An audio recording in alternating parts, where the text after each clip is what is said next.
fans were actually pretty invested in the idea of Natasha with actually either or both of you guys, and now obviously she's with Bruce. What do you guys make of that? She's a slut. I was gonna say something along that line.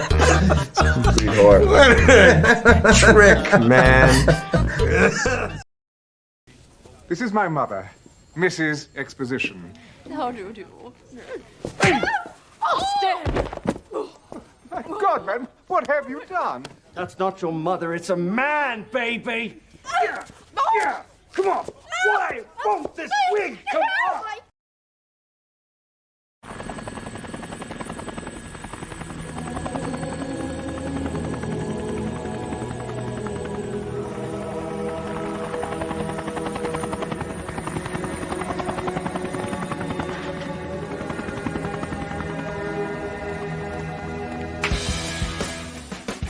You know, selling product today is not much different from when I sold vegetables with Daddy's farm. But you know, one time. Okay, pumpkins, focus up. Look alive. Tuck in your tailpipes.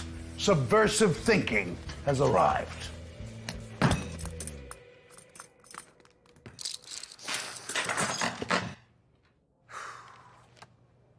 Humongous tinfoil catamaran. HTC.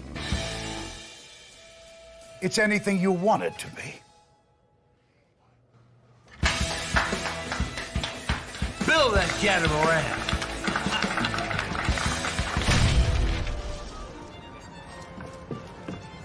Safety first. So, HTC stands for? Humongous tinfoil catamaran. Great, moving on. It's the trunk car wash! They love it now!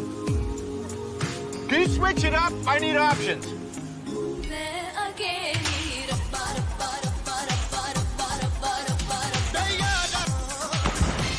High tea catapult. Almost hot tea catapult. Now that's on.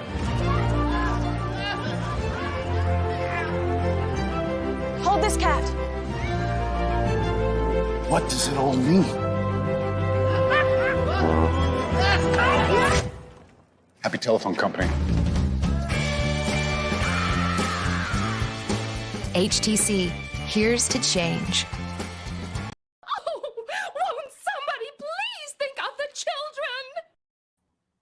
What's going on, everyone? It's Nina Infinity. Welcome to my channel on this Wednesday night where I'm doing a chill stream tonight because, well, I'm in the chillin' mood. It's holiday season. I'm chillin'.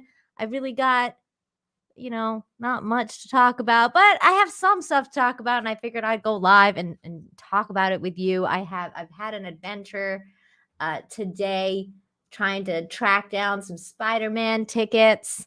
And it was an interesting time, and I'm feeling better because now I'm medicated. So I am feeling better. Thank you to those of you who are asking. Megamac says, hope you're feeling better. I am, because I'm medicated now. So I don't need to be drunk, but I am medicated. And tomorrow I'm supposed to go see my dentist again and see what was going on. So I actually had a lot of stuff happen to me because last week, actually this week, Monday, I was like in so much pain doing that stream. And I ended up basically going to the dentist like the next day. And it turned out that I had a really bad infection still. So they had to give me antibiotics and they had to give me painkillers and like all sorts of stuff. And they were kind of like, they didn't do a very good job in taking care of me after I had my root canal. So they were all very apologetic, which I really didn't care for, because it's like when you go through that much pain, you're like, I don't really care for your apologies, like at all. Like, just give me the drugs now. Yeah, yay, drugs. That's where I'm at right now. Actually, what the funny part is, I actually have this painkiller here right now because I'm supposed to take one at like 10:30. So I was like, I'll just have it sitting here with me. So when the time comes, I can just pop it, just pop the pill, and call it a day. I hope not. I don't want to be medicated for life at all. I'm not a medicated kind of person. I am not at all into medication, drugs, that kind of thing. I'm very holistic approach to life. And I like holistic things and being a pure of body and a sound mind, and your body is a temple. But yeah, so let's see. Okay, Mega Max saying your Sunday drunk stream was a lot of fun. I just said it was Monday. That's how much. That's where I'm at right now, Mega Mac. I forgot that it was a Sunday stream and it wasn't Monday. So yeah, that did happen. Oh, Jen, hey, Jennifer just became a new member. You guys, welcome to the channel membership, Jennifer. You can now use clown emoji, clown Fauci emoji. You can use the turtle sex emoji. And you can use Zombie Jonathan emoji. Isn't that so much fun? Here's Zombie Jonathan. Back here live at the Waterfront Village with my friend, the zombie Jonathan. You're looking good. Jonathan just got an awesome face paint job. What do you think? I like turtles. All right. Yay, Zombie Jonathan. So now you have access to all these emotes and more. There he is. There's Clown Fauci. That guy's such a clown. Yeah, I like turtles. Yep. Now there you are. Hey, Tim Stock, good to see you. What's going on, Shane G?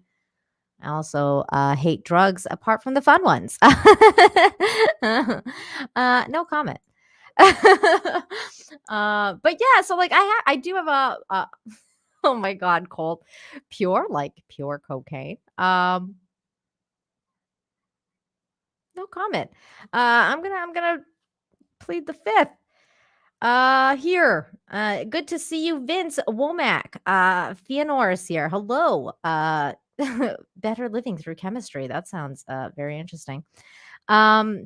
But yeah, so like a lot of people are here. So hello, everybody. Please smash the like and share the stream. I'm just gonna be chilling out, talking about some things like Elon Musk calling Elizabeth Warren Senator Karen. That's funny. We're gonna be talking about OJ Simpson and how he's granted early release, and a company that decided to compare women to cows, apparently, and they were made to apologize. That's just funny. That's just good content. I'm also going to be talking about a toy that I came across in a store here, a Mexican toy that I was like, what is this? Like, I was very confused. I almost bought it. Like I was really close to buying it just so I can do a review for it. But then it was really expensive. It was like $25. And I was like, I'm not spending this. I'm not spending $25 on this toy. So I decided to look it up on YouTube and see like if there's any talks about it.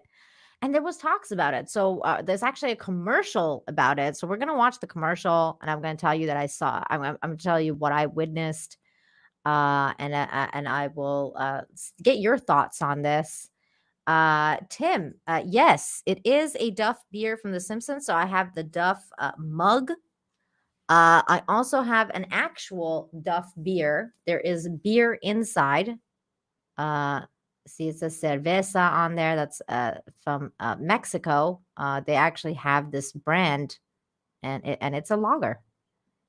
So I have not drank it, but yes, I do have Duff beer. I thought that was pretty cute.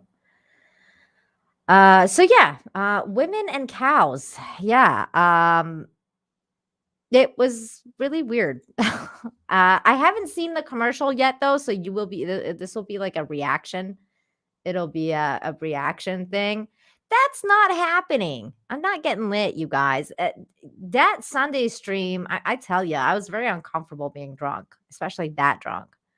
But yeah, that's not happening again. So the other thing I saw that I want to talk about was I saw the Joe Rogan interview, at least most of it. The Joe Rogan interview with Peter McCullough. I saw it, Dr. Peter McCullough. It was very good stuff. I highly recommend that everybody watch that interview. If you're into basically anything that I'm into with regards to what's going on with the totalitarian takeover of our world, what's going on with, the whole COVID situation, why is it being handled, or should I say mishandled, the way that it's been mishandled, all that kind of stuff. They go through a lot of that on that podcast. It was an absolute treat for someone like me to watch.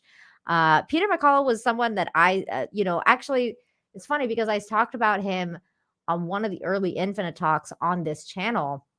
And I told you guys about him, and I told you guys to go watch his video on on Rumble, because at the time it was on Rumble because he had gotten kicked off Twitter, and so, or not Twitter, YouTube. He had gotten kicked off for his beliefs, and which I thought was really interesting because he is a doctor, right? So like we're talking about the experts here, we're talking about doctors and experts, and when you have Dr. Fauci and he's an expert, and then you have this guy who's an actual practicing doctor. Dr. Fauci is not practicing; he is just a doctor in title only. Anyways, this guy's a practicing doctor, a cardiologist. He's been in the business for a long time. And he was questioning how COVID was being handled. And I thought it was fascinating stuff. And now he did an interview with Joe Rogan, and I thought it was really, really interesting. Here's a little bit of a clip. We're not going to watch the whole 10-second thing, but just so you guys get an idea. And this is on YouTube already, so I don't think that'll be a problem. It's being covered by The Hill, so we're just gonna watch this little bit by The Hill. It's a coverage Peter McCullough went on the Joe Rogan Experience of Joe Rogan's that interview. The pandemic response was being executed before COVID hit the U.S. Again, I guess I should state here before we go any further that these are my own beliefs on my channel that I'm just expressing my opinion on. I'm not a medical doctor, so make sure that everything that you're doing is you check with your own medical doctor and get a medical opinion based on anything you're choosing to do or not to do. Make that decision for yourself. I'm just expressing my opinions and listening to this expert talk about his opinion. So here we go. Let's watch. So you believe this is a premeditated thing that they were doing. So they realized that in order to get people enthusiastic about taking this vaccine, hey, Teresa, the best way to do that was to not have a protocol for treatment. It's not just my idea. Now it's completely laid out by the book by Dr. Pam Popper, the book recently published by Peter Bregan. I want to read that book by Dr. Pam Popper. That sounds like a really, really good book. So take that down. Note that down too if you're interested in this stuff. The Global Predators, We Are the Prey. I wrote one of the introductions. Dr. Leafleet and Dr. Vladimir Lozenko wrote the other introductions. These books are basically nonfiction. They have 1,000 citations in the Bregan book showing how it was coordinated and planned. Now Bobby Kennedy has his book out, The Real Anthony Fauci. I'm the most mentioned physician in that book. I can tell you. That's the other book that I'm definitely getting and reading is the real Anthony Fauci by Robert F. Kennedy. I can't believe he's still alive. So that's going to be a good book. The evidence that Moderna was working on the vaccine before the virus ever emanated out of the lab. If you wanted to find the collusions and the operations between the Gates Foundation and Gavi and CEPI and Pfizer and Moderna and the vaccine manufacturers and the Wuhan lab listen to this. And the National Institutes of Health and Ralph Barrick and University of North Carolina at Chapel Hill and how all this was organized. If you want to see the Johns Hopkins planning seminar called the SPARS pandemic in 2017, where they had a symposium, people showed up, they wrote up their symposium findings, they published this. It says it's going to be a coronavirus. It's going to be related to MERS and SARS. It's going to come over here to the United States. It's going to shut down cities and frighten people. There's going to be confusion regarding a drug, hydroxychloroquine or ivermectin. And we're going to utilize all that in order to railroad the population into mass vaccination. It's laid out in the Johns Hopkins SPARS pandemic training seminar. The only thing that got wrong was the year. They said it was going to be 2025.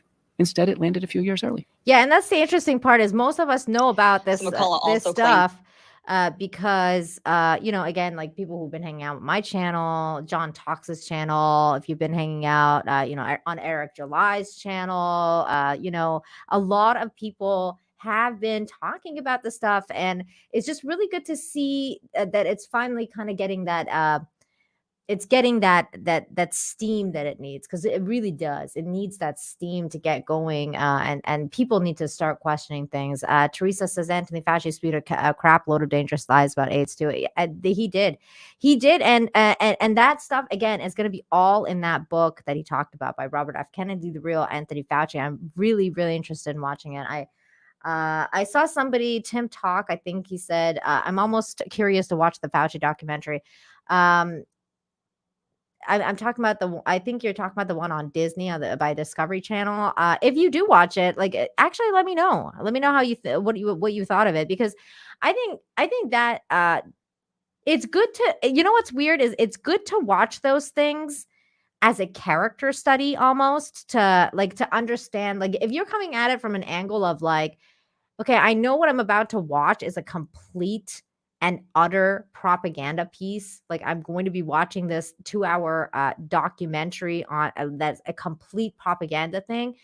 And you watch it just to see how they manipulate people, and you take notes about how they do it and what they do, their techniques and everything, like the emotional cues, how they do it, how they go from one angle to the other, the camera shots, the music, because that's all there is, right? They just want to grab all these people's attention so that they can do that. They can manipulate you through your emotions. So I think that's actually a really good idea to watch stuff like this. If you have the nerve for it, because I don't anymore. But if you do, it's good to watch it and just to like take notes about how they're doing what they're doing, because it's kind of like it is a study. It's actually a science that they're applying to this. Believe it or not, it does exist, and I think they're applying it to manipulate people. I saw Demogenai here. Hey, what's going on, Demogenai? How you doing? If you're interested, I'm hanging out alone. So if you wanna come hang out, you're more than welcome to come hang out with me. He says he can't stay. No worries, Demogenai. Just saying, just inviting you. Merry Christmas. I don't know if I'll get to see you, but really Merry Christmas to you, sir. Good to see you. Hello, someone named Murder Incorporated is here. Hello, that sounds like an ominous name. Santa Megatron's here. Ho ho ho! Merry Christmas to you. So please, definitely check out the Joe Rogan interview if you're interested in that interview. It's on Spotify. It's got a lot of really good stuff. God, I love Santa and I love Christmas so much. Man, I love Santa and Christmas. What's going on, Rough Girl? Good to see you. Good to see you. Hello. It's always good to see familiar faces in the chat. So Rough Girl, it's good to see you. Santa Vegatron says, I love you too. I really do love Santa. Santa's the best. But speaking of treats, don't forget to sign up for your Toxic Femininity Pinup Spectacular. Hopefully we'll have some more info coming to you this Monday on Toxic Femme, but this will be really, really awesome. It's going to be a pinup a pinup book, like a poster book for with us, Lorena Creole, Mandy Summers, and myself in very provocative pinup style, like 50s, 40s style pinup girls. It's going to be amazing. It's art by Peter Gilmore. So sign up if you have not done so. The link is in the description and in the pinned comment. And just sign up and you'll get first dibs. If there's any promotions, you'll get notified immediately. All that good stuff when it goes live. When the campaign goes live, you get notified. So yeah, definitely sign up. It's gonna be really cool. It's gonna be a cool what's the word? Very creative project. So I'm glad to be a part of it. Hell yeah, girl. I see you.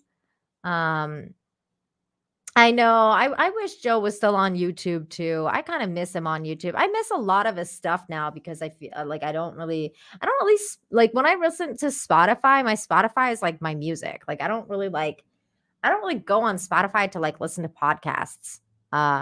That's like a music thing only for me. Hey, Latino Slant is here. What's going on, my friend? I was just at Latino Slant's Christmas party. It was amazing. They had singers there. They had this like lady named Nina Diaz, which is amazing because her name is Nina. I'm like, oh my god. But yeah, she was awesome. She sang a song. There was another lady, Patricia. She sang and she was amazing. So yeah, like definitely check out Latino Slant's channel. I think Latino Slant, are you a mod on my channel? You better be a mod because I don't know what I'm doing with my life if you're not a mod. Let me see here. Where are you? You are a mod. Please put your channel in the chat so everyone knows about you. You know, I told someone about you the other day, actually, Polly, on I was in Eric July's chat. And somebody came into the chat that was like, had something with like Latino in the name. And I was like, hey, have you heard of Latino Slant? Like, you should check them out. And he was like, no, I haven't. I'm totally going to check them out. And I was like, tell Nina sent you. So I don't know if you ever saw that person again. I forget their name. But if you did, that was me being like, shilling your channel. It's good stuff. Polly's great. Polly's great. He's just such a cool guy. So yeah, definitely check that out. You know what we're gonna talk about now? Really crazy shit. All right, let's start with cows and women. I know that makes absolutely no sense, but why the hell not?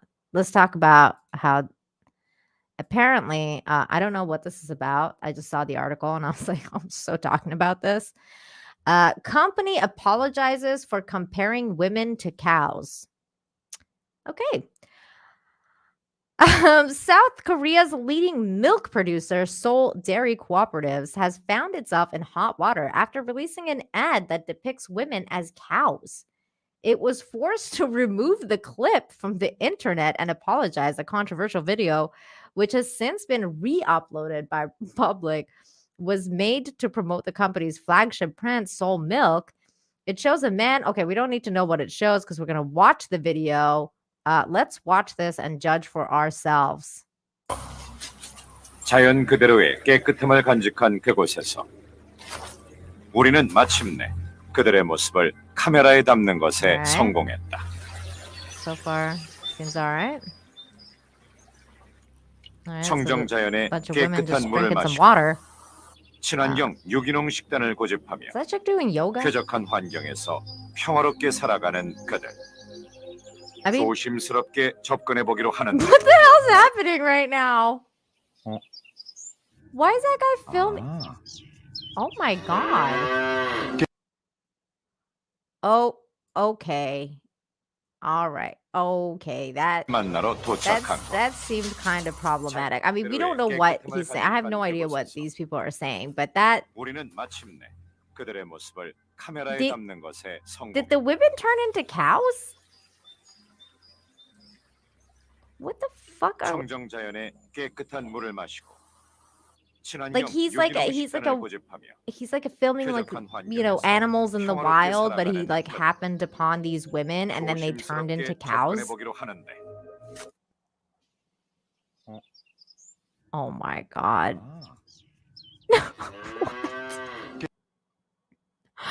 What the fuck is this? This is mental. Okay, hold on. I almost pressed back on here.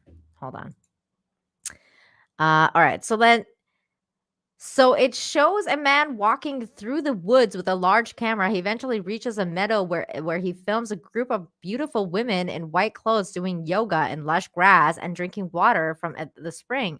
But the cameraman accidentally steps on a twig, and with a crackling sound, all the ladies suddenly turn into cows. The clip concludes with this slogan: clear water, organic feed, 100% pure Seoul milk, organic milk from an organic ranch in the pleasant nature of Pyongyang. Oh my god. I don't know. That sounds problematic. The video was uploaded online in late November, but swiftly went viral. But for all the wrong reasons, South Korean viewers were outraged by the ad, with one proclaiming on the firm's Instagram page, "I will never drink Seoul milk again." The sentiment was shared by others. They blamed Soul Dairy of comparing women to animals, objectifying them, and then promoting the illegal practice of men secretly filming women. Yeah, that was really weird because it almost seemed like they were like he was like a peeping Tom, and he was like watching them from the woods, and that was like really fucking creepy. Yeah, he's a perv. Like that was basically like he was like a perv. I don't know if it can be. I don't know if that's like comparable though. I don't know if it's like comparing them to cows, but it was really weird that they turned into cows. Illegal practice of men secretly filming women known as molka, which became a huge problem in South Korea in recent years. Okay, so apparently they have a peeping Tom and molka problem, which I didn't know was a term. So molka is apparently a word in Korean that describes a peeping Tom who likes to record women without their knowledge. Good to know.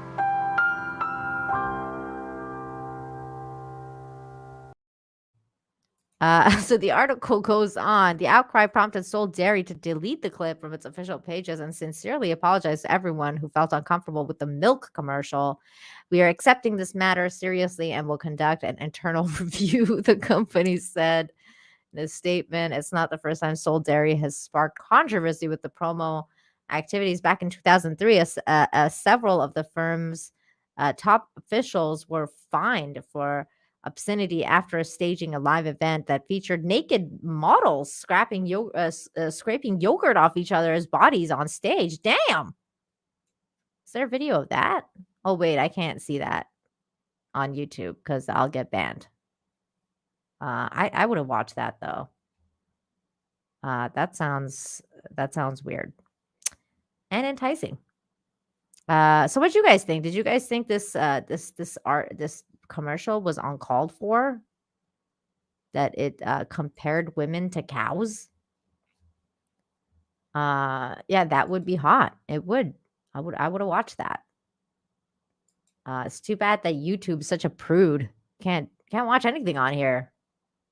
It's like you can't talk about COVID. You can't see naked people. Well, unless I guess you're watching naked yoga, because apparently that's a thing. But you can't see boob. You can't see anything. YouTube is like a freaking prude now, man.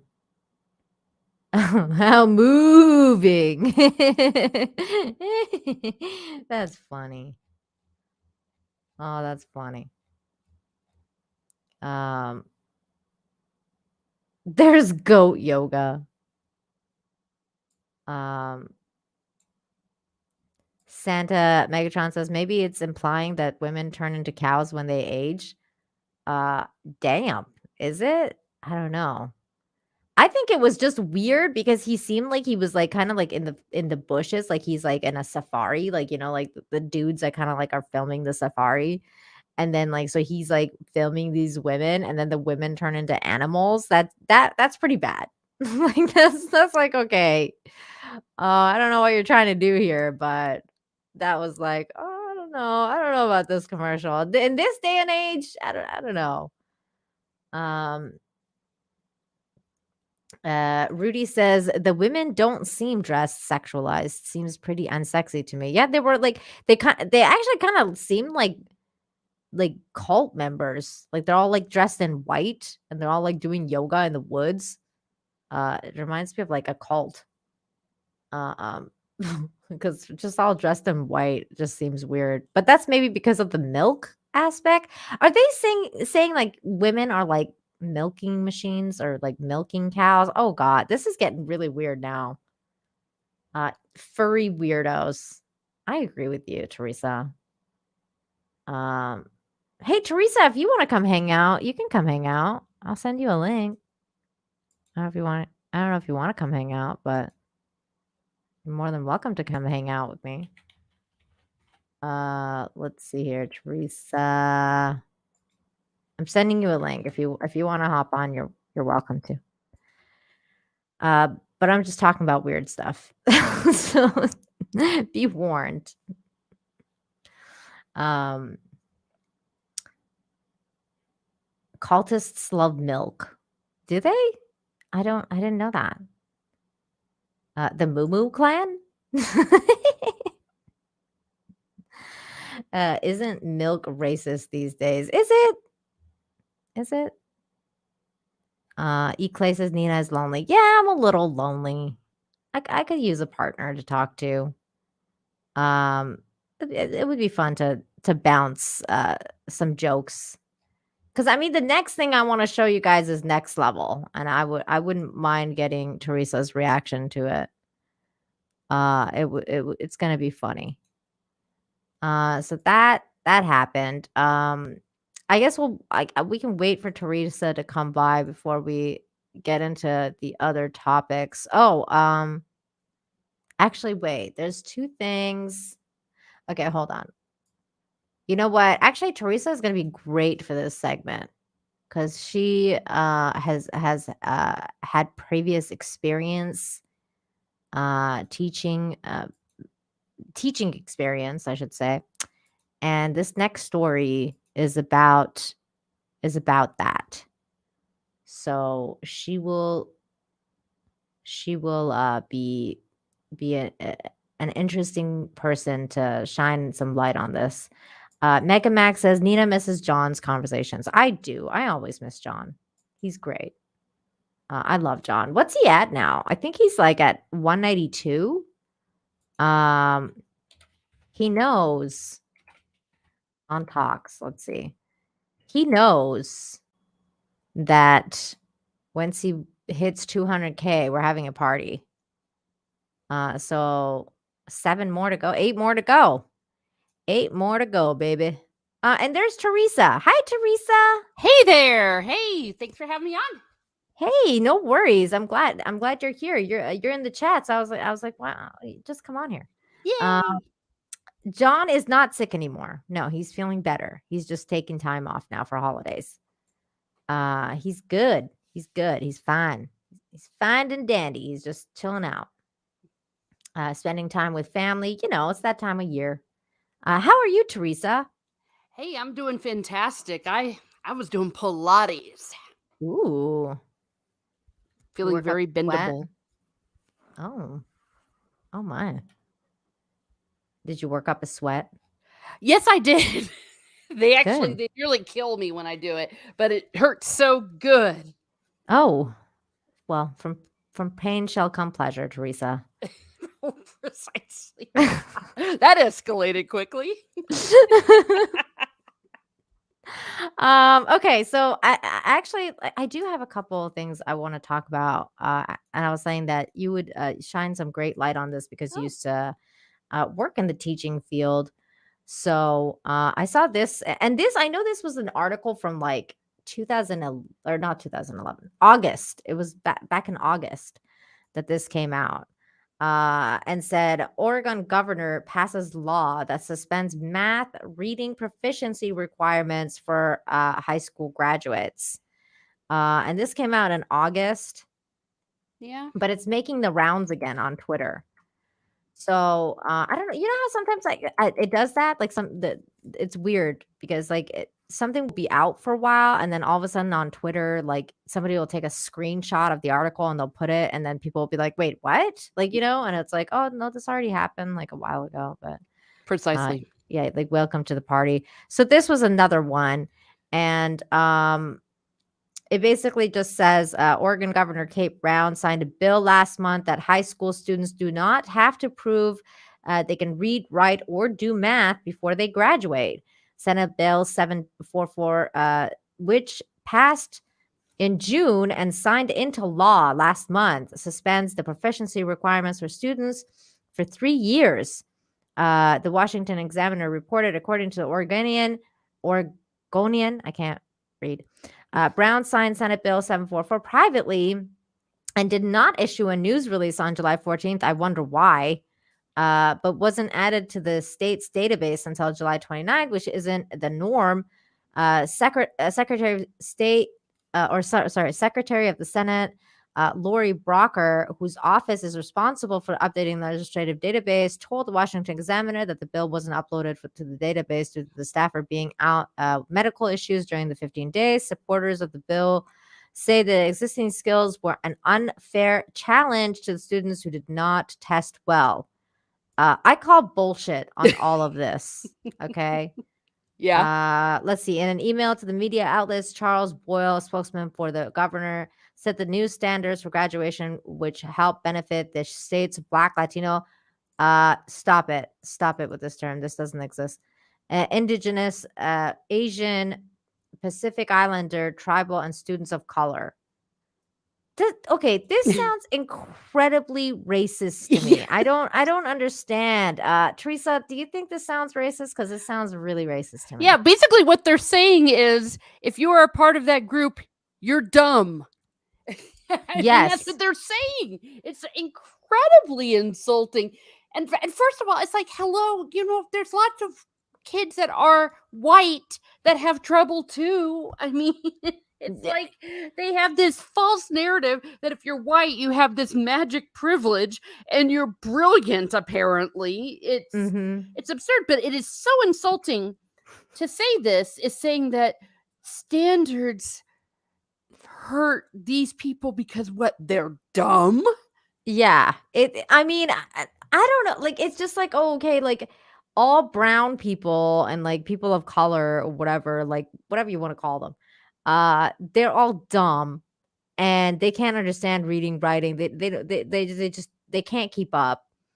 So we're just gonna like cut it out. We're not even gonna bother. That's how dumb these people are, is that we're not even gonna bother teaching them how to read or write. I mean, what kind of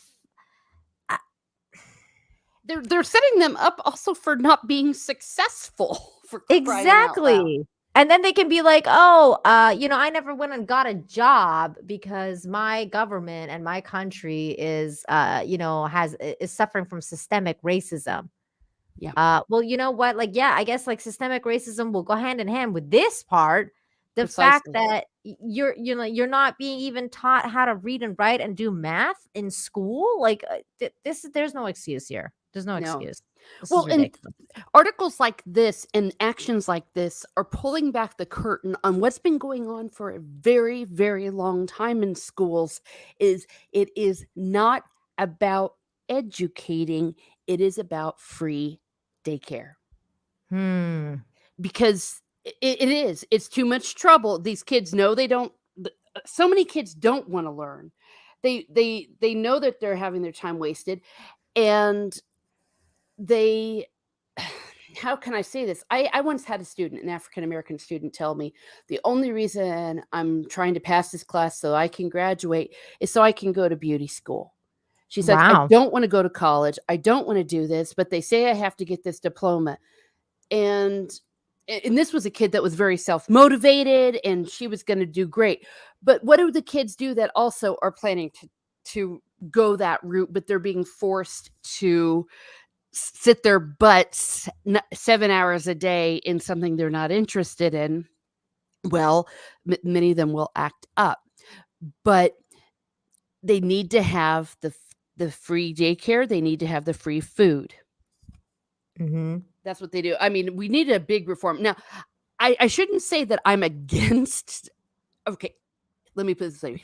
I am completely against this, but also they need to stop wasting the time of teachers and wasting the time of students and start going toward more of a model like what you might see in Europe, where at about the age of 16, the kids can make a choice where they can go on a college track or they can go on a trade track. That's interesting. Kind of like the game of life. You either pick a career or you go to school. Exactly. Now they still need to be taught to read and write. And this is a little bit of something a little bit off topic, but it is true that when they do their test scores, for example, they do it across the board. Everybody, regardless of their ambitions, regardless of their ability to speak English, and even disregarding their special status. So I last year when there was some testing, there was a Down syndrome kid taking the test. It was absurd because this girl was not able to do it. And so there's so many different layers going on here about what is wrong with the schools. On the other hand, when you've got something going on like Oregon, that is just because they're racist as F and they want to get these kids moving on, but they realize that they can't teach them for several reasons. When I say can't teach them, I think I've said before that schools are anarchist places. You go to any high school, and unless you are, say, in an AP class, the inmates run the asylum and there's nothing the teachers can do about it. And they don't want to suspend them. They don't want to send them home because frankly, the parents don't want to look after them either. So what she's doing, it's like a double whammy of discrimination in the sense of these people are dumb, so we can't teach them. And their parents are dumb. They won't look after them. And we still want to look good. So we're just going to forget about it being education. So maybe she's being honest. I don't know. That's all very interesting. Man Squatch says all kids should be able to read by the time they graduate first grade, which I agree with. But I think that it's different if you're gonna read I don't know, like some kid's book versus reading A Tale of Two Cities or something like that. And that's what we're talking about over here. We're talking about proficient reading for high school graduation. For high school, I had to read things like A Tale of Two Cities, and that's not something like a first grader will be able to read. It's just not. But a high school student should be able to read that and comprehend and understand and be able to do an essay on it, and be able to read it and write it and provide a synopsis and blah blah blah. I mean, this is basic shit. I don't the fact that they're just foregoing this for me is unbelievable. I'm I can't believe that the other part of it too is as much as it is, I think it has to do with actual racism because that's what it seems like. It's also keeping people stupider, right? Because if you keep people stupider, if you keep them dumb, they won't understand when you pull a wool over their eyes. They won't be able to see it. If you have a dumbed down population, they're never going to understand what's happening. I mean, most people don't understand now. And the funny part is a lot of the educated people don't understand what's going on now. I mean, they're still they already have the wool pulled over their eyes. So I just don't see how even a more uneducated populace could be any better for our society. No, it's not.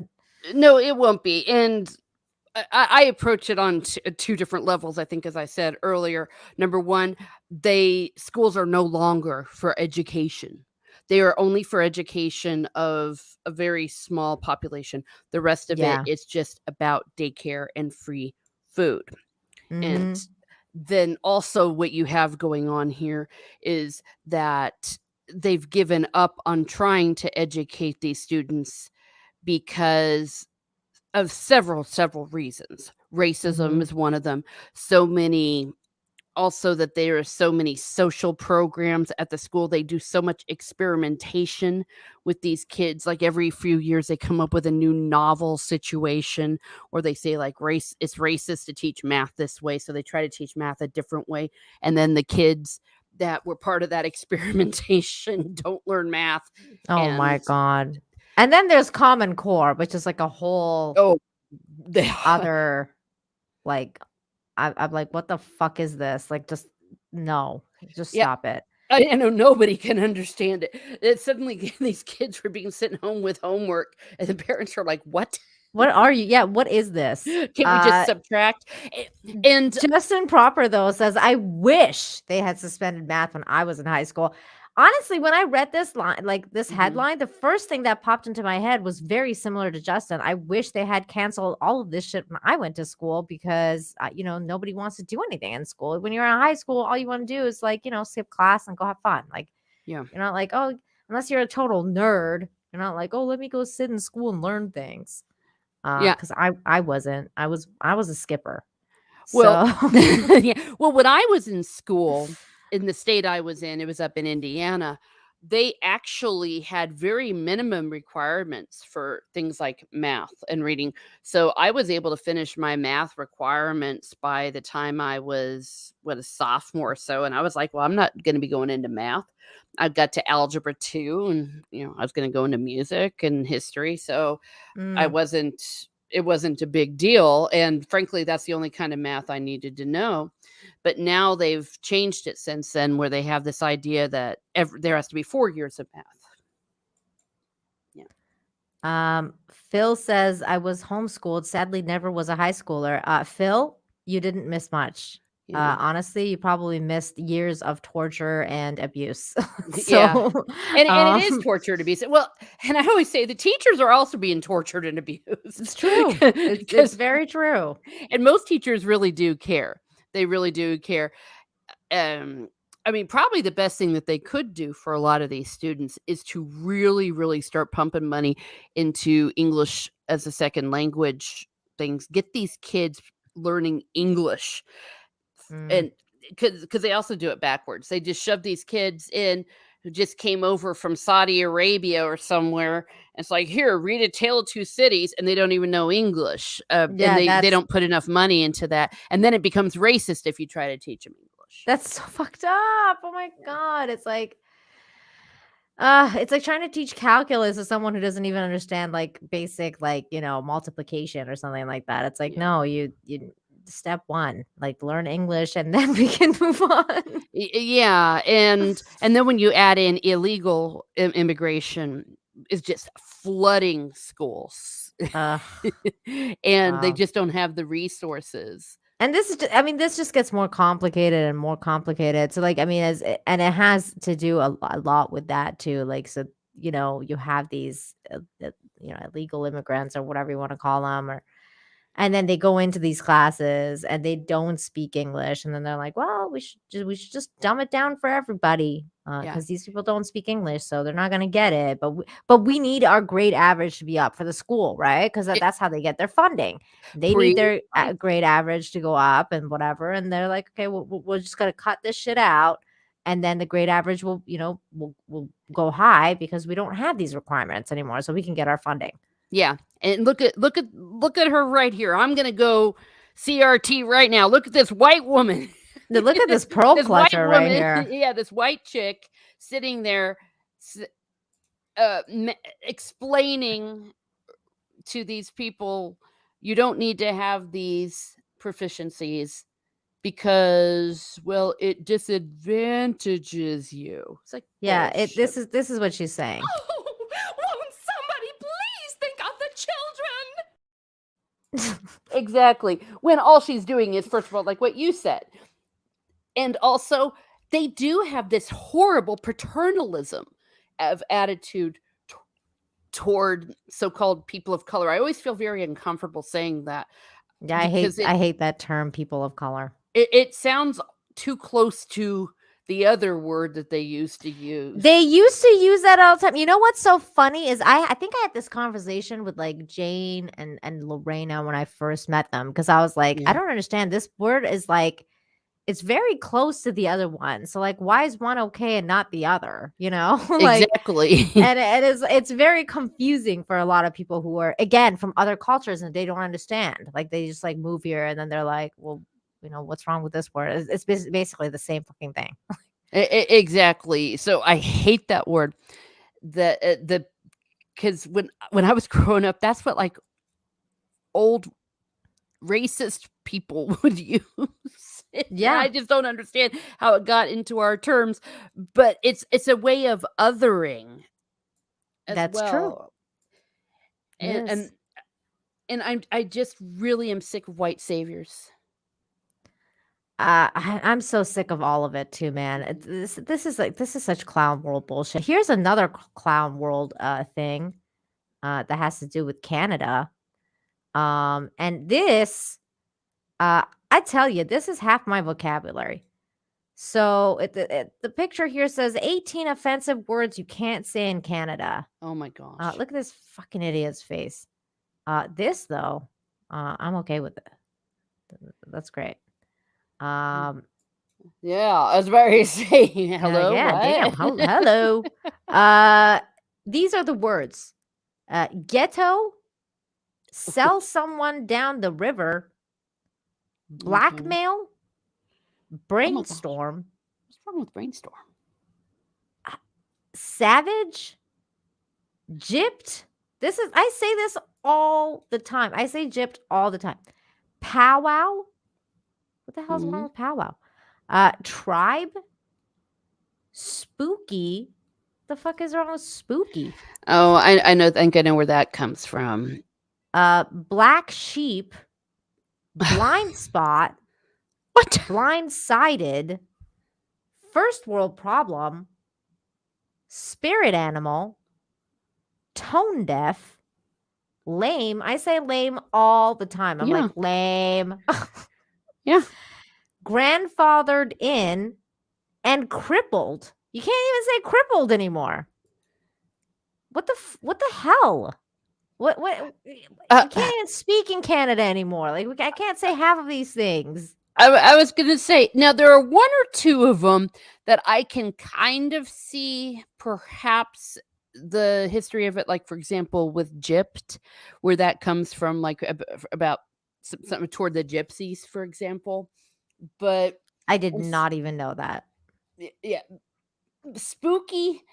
Well, you take away the Y, and that used to mean something, but that's not what spooky means. Spooky means scary. Like, yeah, it means scary, like a spooky, scary ghost. Yeah. My mother is blind, pretty much, almost completely blind. And guess what she calls herself? Blind. Oh no.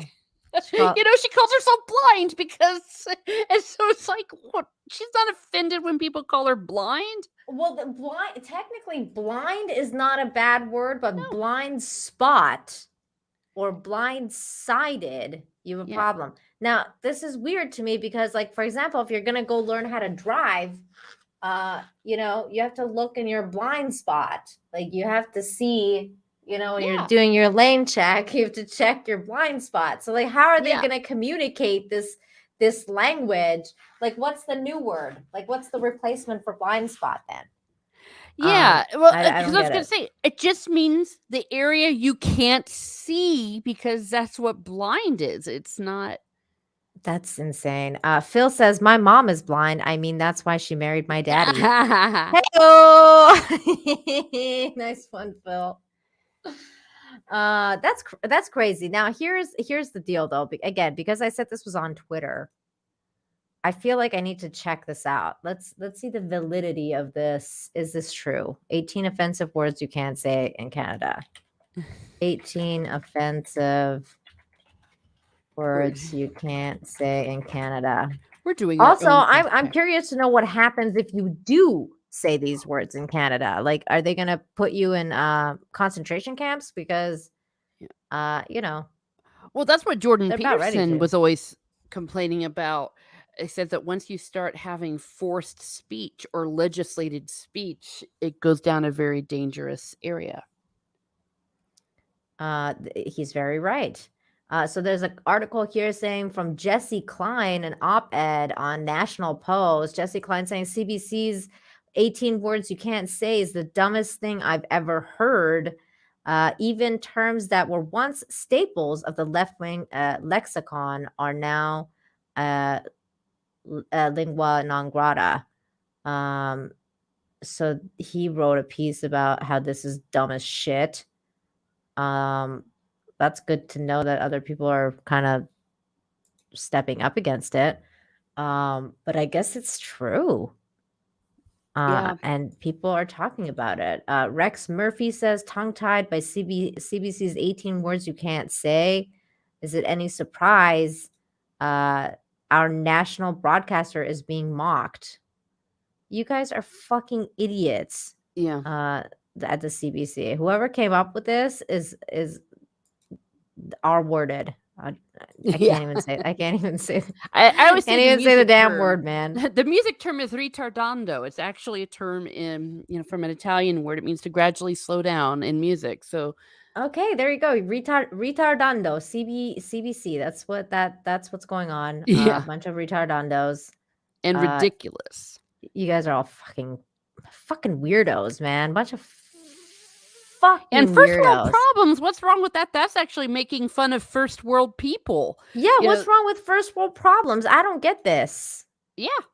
Because basically it's saying, oh, poor me, let me play a violin. Your phone You know isn't what charging. it is, Teresa? It's probably because they like to be victims, and they're like, don't make fun of us for being victims. Like, how dare you? Oh, I there want to be you a go. victim, and I want to cry about all my problems, and you can't like diminish it. Yeah. That's what I'm guessing. How dare you? Oh How my dare you gosh. make fun of my first world problems? I love having first world problems because it means my life isn't so bad. This one like. Okay, that's the other thing. Like, why can't you say spirit animal? See, I wish OG Star Wars was here, or Yeah. tribe, because like if you're a native Indian person and you're talking about your tribe, like what's wrong with saying I'm from the tribe of blah blah blah? Like, whatever your tribe is. Like, you can't say the word tribe. Or like if you ask somebody like, hey, what's your tribe? Like, like, because there's a lot of native people in Canada, and I used to hang out with them all the time, and sometimes you don't know what tribe they're in, and then you ask them and they tell you. They're likely they don't have problems with telling you what tribe they're in. No, I think they're likely talking about quote unquote cultural appropriation. So like when, say, me, who is as pasty white as can be from my people coming from Scandinavia, if I were to use it, well, that's cultural appropriation. That would be likely what they would say. And see, Man Squatch saying here, Native Americans aren't the only cultures with spirit animals, and that's also true. So it's Yep. like, why do they have a monopoly on the word spiritual animal? Like, you can't, like, or spirit animal? Like, what the fuck? Yeah. This doesn't make any sense at all. This is so fucking backwards. This one I kind of get, like the savage thing. Okay, sure, like that.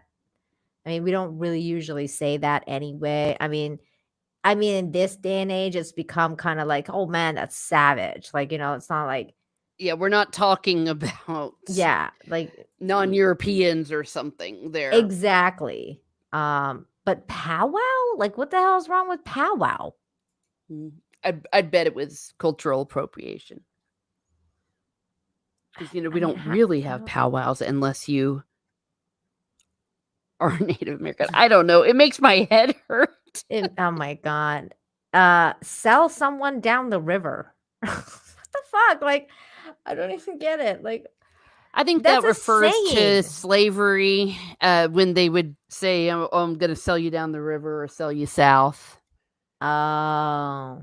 See, but times have changed. That doesn't mean that anymore. That just means, like, if you're gonna, like, cheat someone. That's what that means. Like, you're gonna cheat them. I've also thought it was also a way of saying that someone's almost stabbing you in the back. It's like, hey, you sold me out. Yeah, like you sold me out, or you screwed me over. It's like something like that. Not like whatever the fuck this is.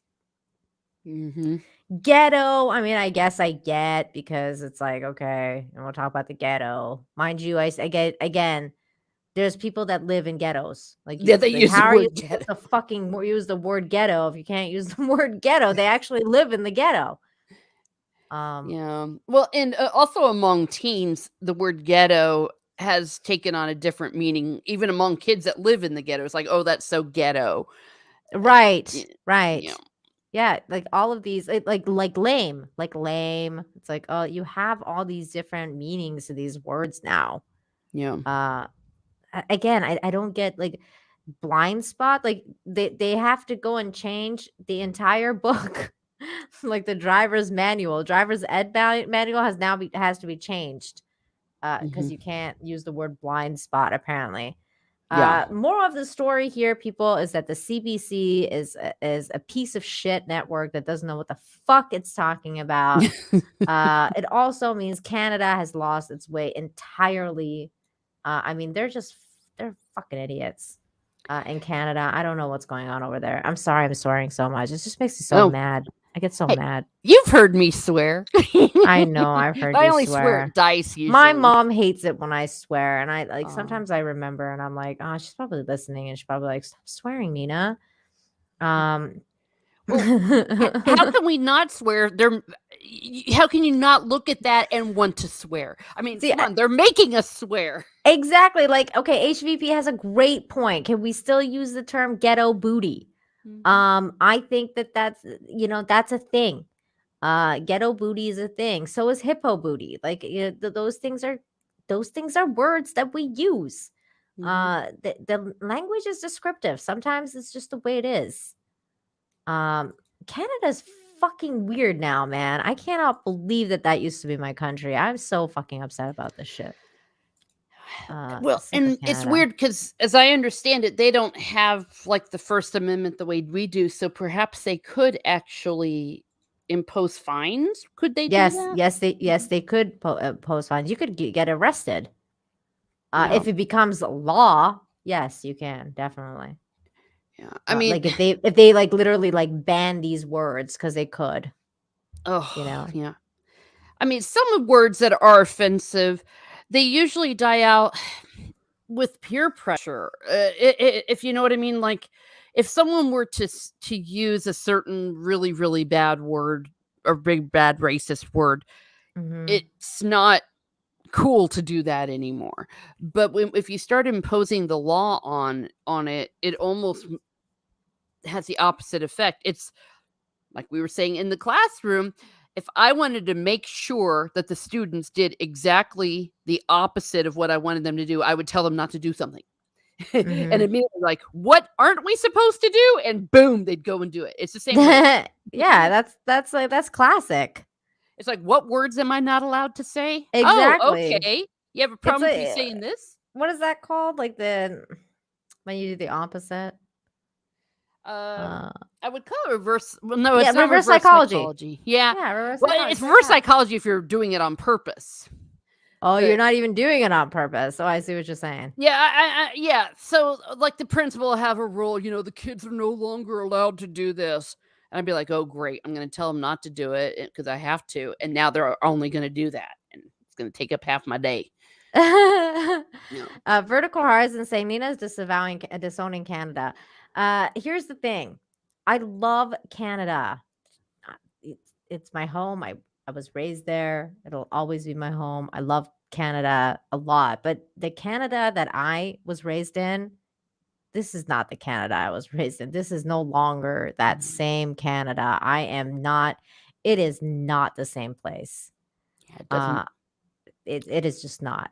And yes, I disown and disavow whatever the fuck that country has become now. That is not the Canada I was raised in. That is not the peace-loving, free country that I immigrated to from Iran to get away from the shit, from like communism and from the theocracy of Iran. I didn't run to a fucking communist country. I could tell you that right now. And that's exactly what they're becoming. Yeah. It's a new form of theocracy. In the old theocracies, it was based on God. Now it's based on their new religion. Exactly, Teresa. And you can bet your ass, man, Squatch. Brian Adams went to my high school. Oh, Brian Adams. Yeah, everything I do it for you. I do it for you. Yeah, he donated the piano to my school because that's where he went. He graduated there. So yeah, I love Brian Adams, and I do long for the days of Wayne Gretzky and Brian Adams. Those were the Canadian days when we used to like watch, hockey night tonight.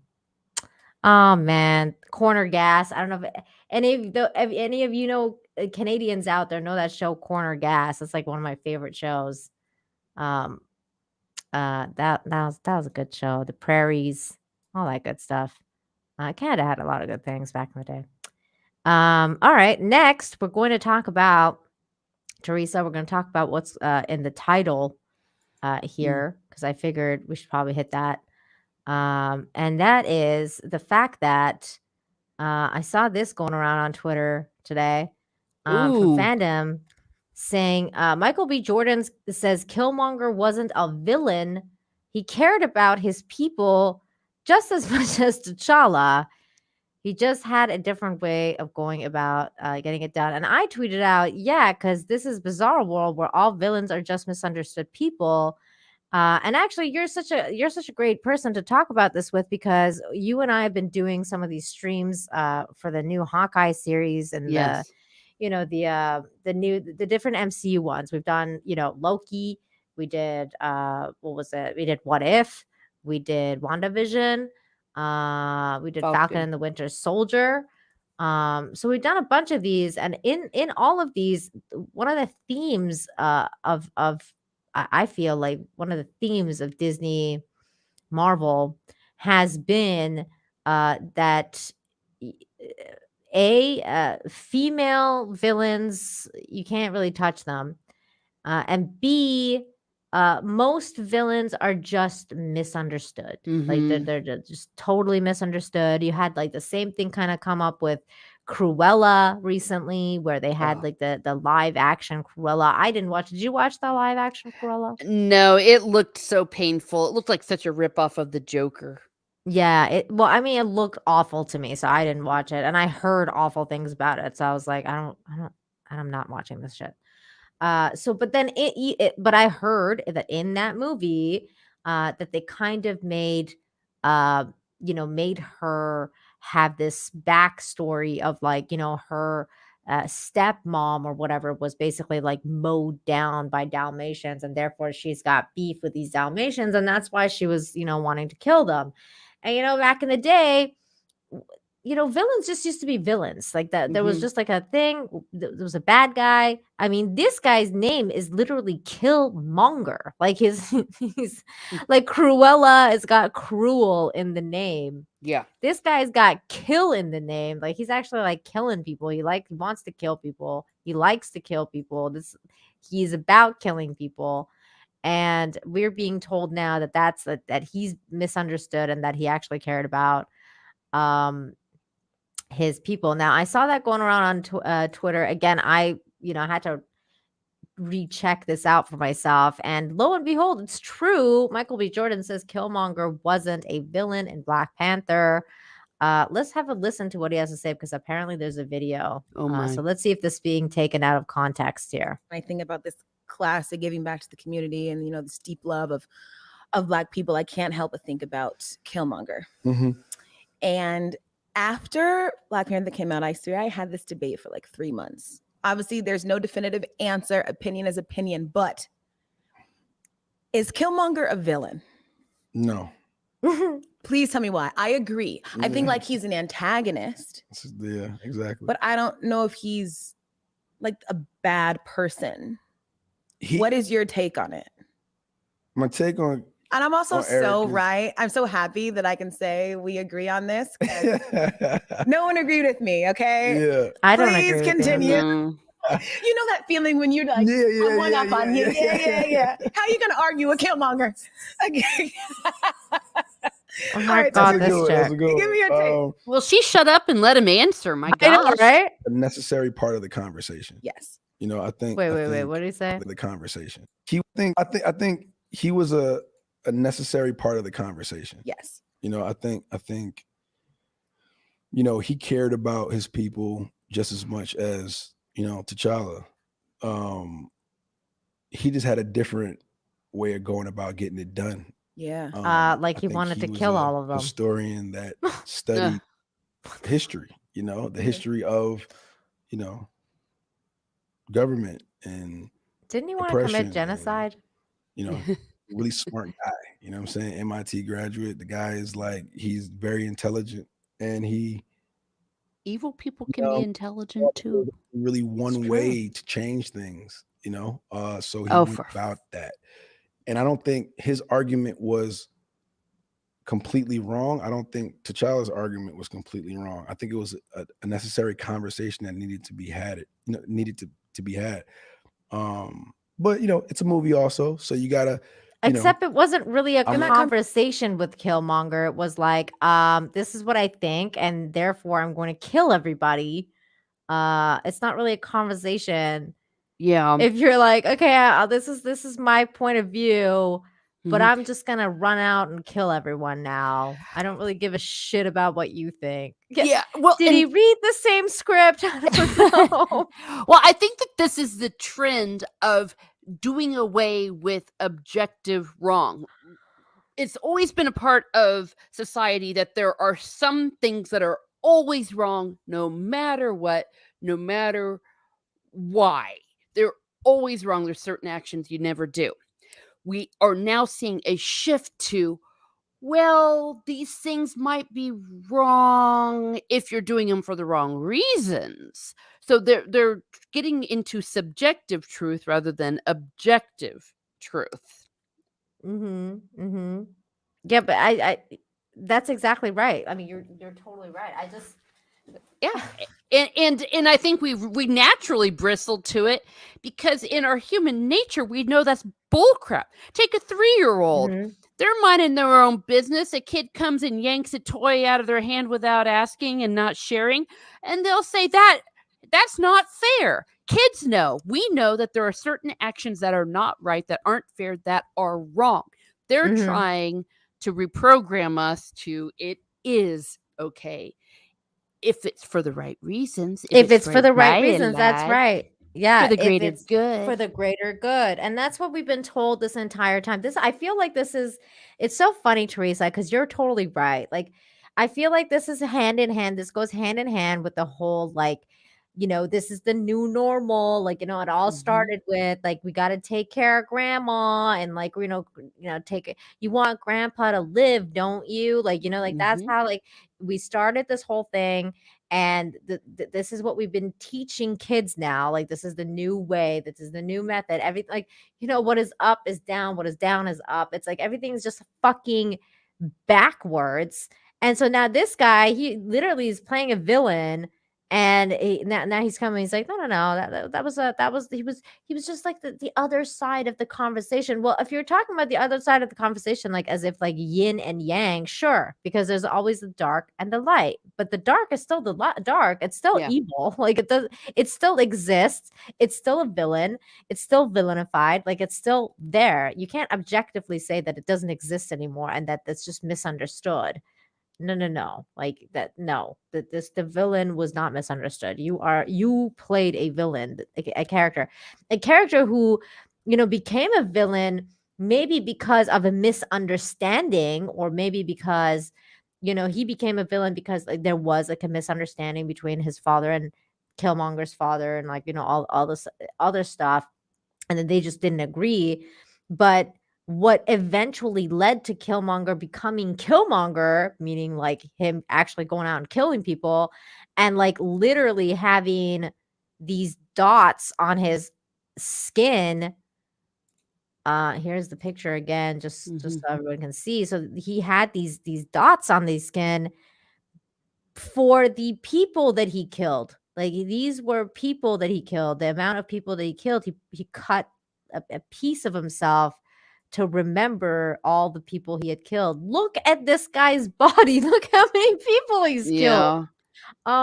It's not even just one or two. It's like this is a lot of people. Does he have any spots left on his body that's not covered with this shit? Yeah, and how gaslighty is the whole conversation? He's like, listen to me, I'm so reasonable. We're having conversations, blah, blah, blah. And so if you're sitting there going, no, you dumbass, like you just said, all these bumps on it, that's all the people you killed. It's like, well, it was the other side of the conversation. I mean, Yeah. like, come on, people. It's like Shang-Chi. What's a bit of genocide between friends? Like it's like, that's what he's saying, sitting there and talking with T'Challa. Like, you need to open your mind. Come on, cuz. It's just a little bit of genocide. We're just chilling. No worries. Yeah. Let's finish up the interview though, because I want to see what else he has to say. What an idiot. God. to be had. But you know, it's a movie also, so you gotta, you know, And that conversation makes it good, yeah, right? I'm willing to take life. You know what I'm saying? Yeah. To do whatever it takes, you know, and this is what I've been taught. This is what I've been shown that works, you know, so you can not like it, but there's this other version of trying to get change done, and it's just kind of taking a little too long for me. I ain't got that time, you know, and I I guess. The hell is he talking about? I'm doing it like this. Yeah, I love it. I didn't understand the word he Well, said you in know, the if you past need 30 something seconds. done, you can do it the right way, or you can just kill a bunch of people. It's faster. I think.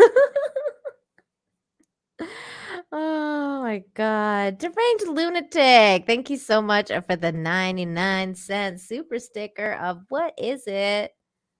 I'm guessing it's a rose. Yay, it's my but cousin. I don't know. Is it your cousin? I don't Yeah, know it's what my it is. cousin. Aw, thank you. Thank you for Teresa's cousin. It is a rose. I really appreciate that. Thank you, DL. Merry Christmas.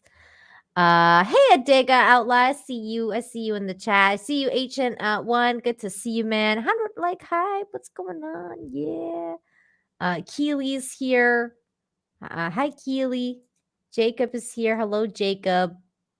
Good to see all of you joining here today. Please smash the like, share the stream, all the good stuff.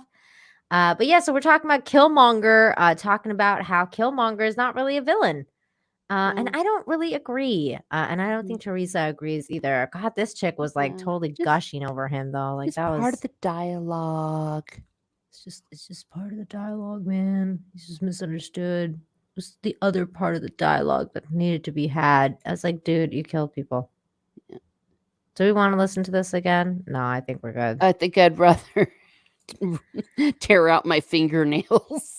Damn, Teresa. Well, I hate that reasonable voice that people will use. Now, I he's feel you. taking a small piece of truth, though. We do learn from villains because you've got to study them. When I was in speech class, we sat around and watched Hitler's speeches because of the way he would use his inflection, his voice, and all those his things. mannerism, his hands. Same thing with the what's his name? Mussolini. And so yeah, all of those things that you. So he's taking a small bit of truth that you do need to look at perhaps some of these ideas, because if you don't know these ideas, if you don't study them, then how can you learn from them? That's exactly actually what I said earlier in the stream. I don't know if you saw that, but I was telling Tim Talk that because he said that he would be he's interested in watching the Fauci documentary, and I said, like, you know, I think that's actually a good idea if you come at it from the angle of knowing that you're watching a propaganda piece. Yes. And there's an art to this, and how they go about, there's a science to this, and how they go about to, like, you know, putting propaganda in people's mind. So if you go at it from this angle, it's actually really good. It's educational to understand how these things are played. Welcome back to Majanai. What's going on, D? Yeah. It's good to see you, man. But where he's going wrong is he takes it then to the next level of it's just a reasonable dialogue and debate. Because one thing about comic super villains as well as superheroes, there is a sort of black and white to who they are by necessity because of the genre that they're working with. There are areas of gray that some have very masterfully explored, but it is very rare. We need to know that there are good guys and bad guys. Yeah, there needs to be a distinction. And HF1 says so much misinformation coming from him about Killmonger. It's like it's almost as if he didn't play the character. Like, it's like really weird. I'm like, how did did you not play the same? Like, did you not watch? I don't know. Were you not in the same movie that we were all watching? Like, I mean, I can't say like, oh, have you never read like a Killmonger comic, like a Black Panther comic before? Because he probably hasn't. Okay, that's too much to ask. I'm not gonna ask for people to go and read all these comic books. Sure, you know, like I get it if he hasn't read a comic book, but he read the script, like he acted it. I don't understand where he's coming from when he says this. Now, if I'm correct, Nina, this is a recent interview. Am I correct? Yeah. Yes. So I wouldn't be surprised if he knew exactly what he was doing when he did the movie, but he's seen the way the world is shifting, the world is changing, the way Hollywood, what they want to hear. So he's doing his own revisionist history. Then he knows as much as anyone else that it's BS. That's good. I like that. I like that. You're probably very right. And also Shane G made a great comment saying, in the spirit of woke Hollywood, I think only actually killers should play murderers. Oh gosh, no.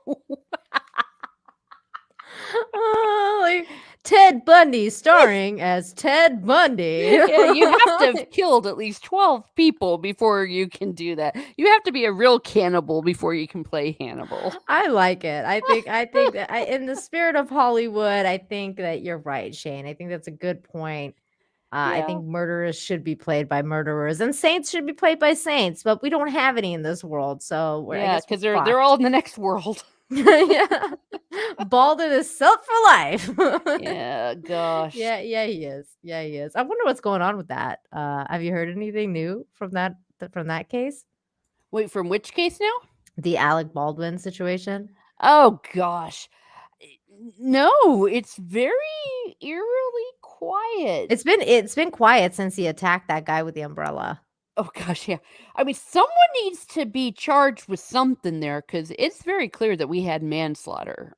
Yeah, some form of manslaughter happened. Did you see him attack that guy with the umbrella? Yes. What an idiot! What the fuck? I was like, what is he doing? Like, dude needs anger management. It's like, let me show everyone how innocent I am by being a psycho. By being a total psycho. I'm totally not like someone that would lose my temper and shoot the cinematographer. Look at me. Okay, mind you, to be fair, I wouldn't like people, like, I wouldn't like fucking media at my house either. Like, I would be like, what the fuck are you doing following me around? Like, go away. Like, sure, I get it. To be fair, it's annoying to be followed around by media. Like, when you're late at night and you're going to your friend's house and dude pulls up with the fucking phone and starts recording you or whatever. Sure, to be fair, like, that was annoying. But at the same time, to like come out after him with your umbrella, like in the middle of all this, like, I know, dude. And meanwhile, his wife is like, "Go inside, Alex. Don't do it." Exactly. And his lawyer's going, "Fuck." Yeah. Let's show the video so everyone knows what we're talking about. For those of you guys that haven't seen it, so this video dropped by from Alec Baldwin. Oh, I just saw the cutest thing that I'm going to share because it's just too cute not to share. Oh, look at this baby. Is it a puppy? It's a puppy. It's a puppy. It's a puppy. I just went on Twitter and Carrie Smith shared a picture of her dogger. It says Tiger King. Oh, that's too cute. Oh, puppers. I love them. Look at that. It's so skinny. So funny. I love doggies. Okay. Let me look for Alec Baldwin attacks man with umbrella. I don't know. I don't even know what to put. Did you really pull the trigger? Alec Baldwin charges reporter with an umbrella outside Woody Allen's townhouse. Oh my God, he was going to Woody Allen's house. Oh my gosh, with a cradle robber himself. Wow. Let me see if there's a video. Okay, yes, there is. Okay, perfect. Here we go. I found the video. I didn't know it was outside of Woody Allen's house. That adds a whole new dynamic to this. Dude's an idiot. Wait, Mr. Baldwin, I have to ask you, what brings you to New York City? I asked you to leave. So that's the wife. Mr. Baldwin, why? And the wife is like, I asked you to leave. And she's like, there. And she's like, please, like, don't get out of here. And Alec he's not listening. Who's here? I asked you to go away. Please go away. Alec This is not anyone's room. Are you? This is not this is public property. Go away. Who's here? Psycho's You coming. will not pull the trigger. I mean, this guy's being Get off really without you annoying. pulling the trigger. Was it a malfunction? Oh my god. I love the question. Was it a malfunction? He's like a psycho. He just turns around. I'm gonna kill him. Oh my god. I'm surprised he didn't go to get a gun and come back out. Wait, Mr. Baldwin, I have to ask you, what brings you to New York City? I asked you to leave. Mr. Baldwin, why? Who's Look here? at that umbrella, you I guys. asked you to go away. Look at how he brings Please it go up. away. This is not anyone's He's room. coming out. Are you? That umbrella public was coming property. after that guy. Who's here? Did you really not pull the trigger? He was about ready to stab him with that thing. You Do you reminds believe it me of went like off without you pulling the trigger? Skyrim when Was it a malfunction? Oh my god. like when they see you and they start suddenly make a beeline for you in a video game and you're like, I gotta get up my shield. Oh my god. That's Well, hilarious. here's why I also have zero sympathy for this SOB. He sat around for the past 10 years ranting and raving and calling everyone Nazis and all sorts of horrible things. And he doesn't like when it's turned on him. I mean, he never had a problem if it was doing it to Orange Man. But how dare you do it to me? How dare you? He was yeah, exactly. How dare you? And for crying out loud, a woman is dead because he was an idiot on set, because everyone knows you don't point a real gun at someone, you dumbass, even if you're filming. Yep. I'm still going with Jane's theory. The theory from Jane Theory, where she said that she thinks, like, from the very beginning, from day one, Jane and I were like, Alec had a temper tantrum on set and then pointed that gun and shot it at the person without like realizing it. It was a temper tantrum. Like he just went boom. Like he didn't care. Like it was like he didn't notice it. It was just something like, you know, like when you're throwing temper tantrum and you're like, oh, just like, you know, like that. Like he did it in real life and there was a bullet in there and it killed someone. Yeah, he's a sociopath, or maybe even a psychopath. Yeah. I mean, did you see that interview? That was insane. Crazy, I hope man. he goes to jail. It was like the big, like it was like narcissist, like sociopath. Like, oh my god, like the amount of crocodile tears. I was like, is this for real right It's now? like, it's the worst day of my life. It's like, you know who else it was the worst day of her life? The chick who you killed. It was the worst day of her life. Yeah, and the family of the person that you killed. Exactly. You fucking weirdo. The worst thing that ever happened to me. It's like, well, it's the worst thing that ever happened to her too. Vertical Horizons under the umbrella, the Alec Baldwin story. Brought to you by Woody Allen. Oh gosh, yeah. Like the cradle robber himself. Oh my god, can you guys imagine? That's where he's going to, like, that's the only person who'll give him a project now. It's probably Woody Allen. He's like, yeah, I'll work with you. Oh gosh. Well, first of all, with all this crap going on, what the hell is he doing out socializing? I mean, come on, dude. At least have some decency to lay low for a while. I thought he was gonna have the decency to not do that interview. I can't believe he did that interview. Like, I was like, are you kidding me right now? Like, it's one thing to go to your friend's house or like to your, you know, whoever's house. You still have to live. Like, you know, you still have to live your life. I get it. Like, he's going to his friend's house for Christmas or whatever. But like that interview, oh my god, that was so unnecessary. I cannot believe that he was like, oh yeah, this was the worst day of my life, and like, I don't know, just like the amount of fucking tears and Well, I'm not a victim. I'm not a victim. Like, I'm like, dude, are you kidding me? Well, this goes to show you how narcissistic he is. It didn't occur to him how bad it looked. It was so bad. And I mean, like, he doesn't and that's the thing, like, Alec's lawyer should have it also by now. Like, that's the thing, like, who's his lawyer and who's his publicist? Because I would be like, no, Alec, no. Like, stop it. You're not going on fucking TV. You're not doing this interview. Stop it. Exactly. Stop he was thinking, keep it up, pal. I'm going to rake in the money. Or that. Worst day of his life so So- far. Mm. Well, and I hope he goes to jail and then has the worst day of his life. Yeah. That's not good. Never mind. I don't wish that on anyone. Okay, next topic is going to be a toy that I came across. Oh. I came across this toy in a store here, and I was really surprised. I was like, "What the fuck is this?" And I was really tempted to buy it, Teresa. I was like this close to buying it, but it was like $25, and I was like, "I'm not spending money on this for $25."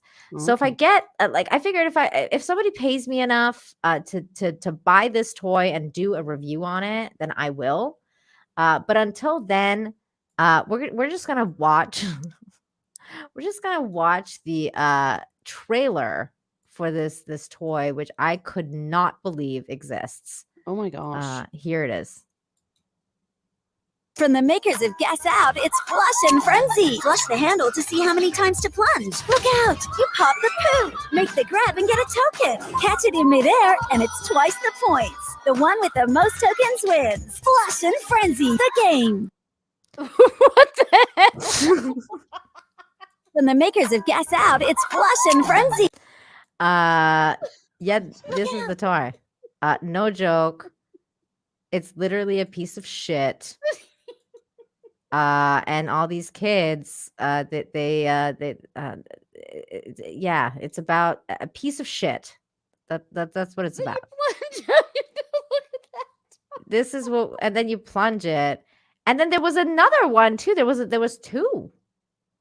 So I was so shocked. I was like, I can't believe this is the actual toy.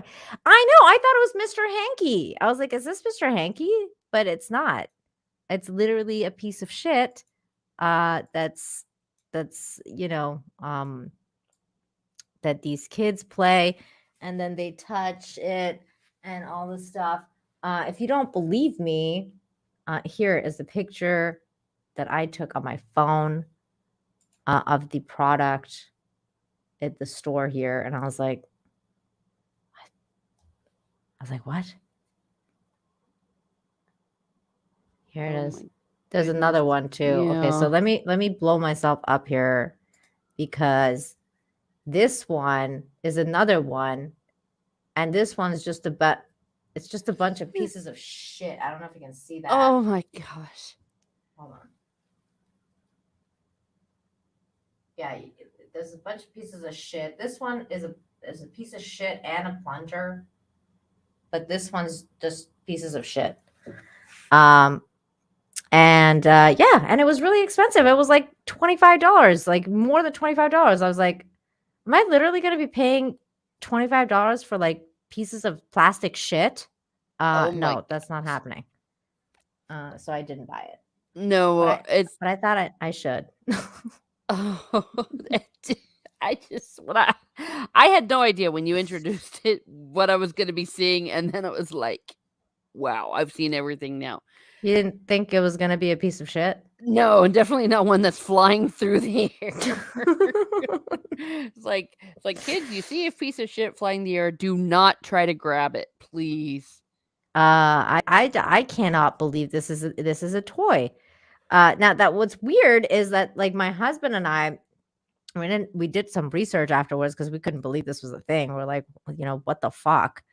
And something came up about like there was an article because somebody had actually like written on Google, I guess, like this was like one of those frequently asked questions or whatever.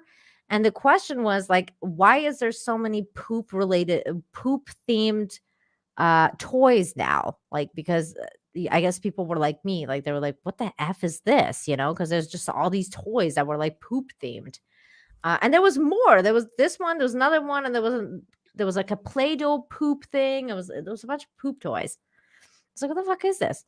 So we're doing the research, and in the research we came up with the it said that this is like a new generation thing where people are so like, especially like new parents, they want to like like people who want to teach their kids about potty training and like to have a healthy relationship with their poop. I'm gonna throw up. I have a personal relationship with my poop. They're talking about having a healthy relationship with your poop. It's like, and how they're trying to encourage that through like these toys. And I'm like, okay, so this is what's going on with this generation. Like we are like, I came from a generation where like, you're taught, you're potty trained and you're taught like, don't touch your shit. Like, like just don't do that. It's dirty. It's got germs. It's got all sorts of horrible things in it. Like we're not like this is doing the opposite. It's like, okay, let's have fun with it. Let's make it a joke. And let's make this let's make it a thing. Like, this is a thing. You're supposed to like touch your poop. You're supposed to have fun with it. It's not like that. Vidfile says, this worries me seriously. And you know what? It should worry you because this is the kind of shit, literally. I can't even. They're selling your kids. This is like they're literally selling fucking shit to kids. Well, I'll tell you, if you buy it for your kids, you deserve the psycho they're gonna grow up to be. I don't even know. Why did my kid become a serial killer? It's like, I don't know. Maybe you gave him shit to play with when they were little. Is it from a company based in San Fran? Believe it or not, it's from Mattel. That's why that's what even shocked me even more, that this is a toy from Mattel. Like I was like, I cannot believe that Mattel. Look, Mattel Games. That this is a toy from Mattel. I think the other one was also a toy from Mattel. I don't know the other one's called. So, but yeah, I cannot believe that this is the clown world that we've come to now. But yeah, I mean, it would be fun. That is funny though. That's a funny joke. Imagine those child actors sitting. Because they're all fucking taking dumps in the street now in San Francisco. That's probably this is the future of the San Fran kids playing with shit in real life. Great toy, no shit. It's like, this is the hottest gift this Christmas, a piece of shit. I wish Stieg was here. He would have the puns. Oh gosh, yeah, he would be going all over the place on this one. Mattel was founded in LA. Oh no. Okay, well, there so that's you go. close. That's close. There you go. The Tweaky Kid for $4.99 says the coof is done because kids are now encouraged to play with feces. Well, it does build up your immunity. I guess that's that's something. I guess.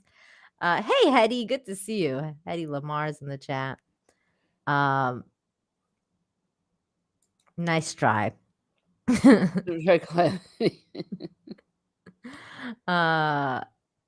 Soul Assassin says, you're a bit nutty if you don't like that toy. Oh, gross, Soul Assassin. I'm gonna throw. Oh my gosh, you guys! I swear. I swear. Oh. Can you? You know what's funny is the other thing I was thinking of doing was like sending this to Az and being like, I found you the hottest toy. Oh, yeah. Speaking of a hot toy. Oh my gosh, the comments in the chat are consider this for your hot toy reviews. It's all fun and games till the kids gets the idea to play with their actual shit. Yeah. Oh gosh, until you okay, come I home can't and even there's read the shit all chat. over the walls. Oh, I'm dying. Oh, this is. We can stop. We don't need to do No, this. no, the chat's killing me. It's so disgusting. Oh my god. Discount superhero. Do you score extra points if you catch it in your mouth? Oh my God. Jennifer, seriously, don't you think that would be so funny? Jennifer says Az will lose his shit, much like this kid trying to catch his shit. That. Oh my gosh. Let's see. Az's new show should be steaming hot toys. Oh God. Steaming hot. I think he'd like it. I think he'd have fun with it. Yeah. Oh my gosh. Robert Moobley is asking me, how have you tried to influence your community? By telling them that this is a piece of shit toy and not to buy it. This is 10 out of 10 Padmes. I have completely lost the will to live. Is this was that a trick question? I don't know how to answer this. I don't know. Man. All right. All right, let's move on to another piece of shit. Oh, somebody said Az would love this do it, Nina. Send it to Hot Toys. I will. I'll do that. I'll send it to Az.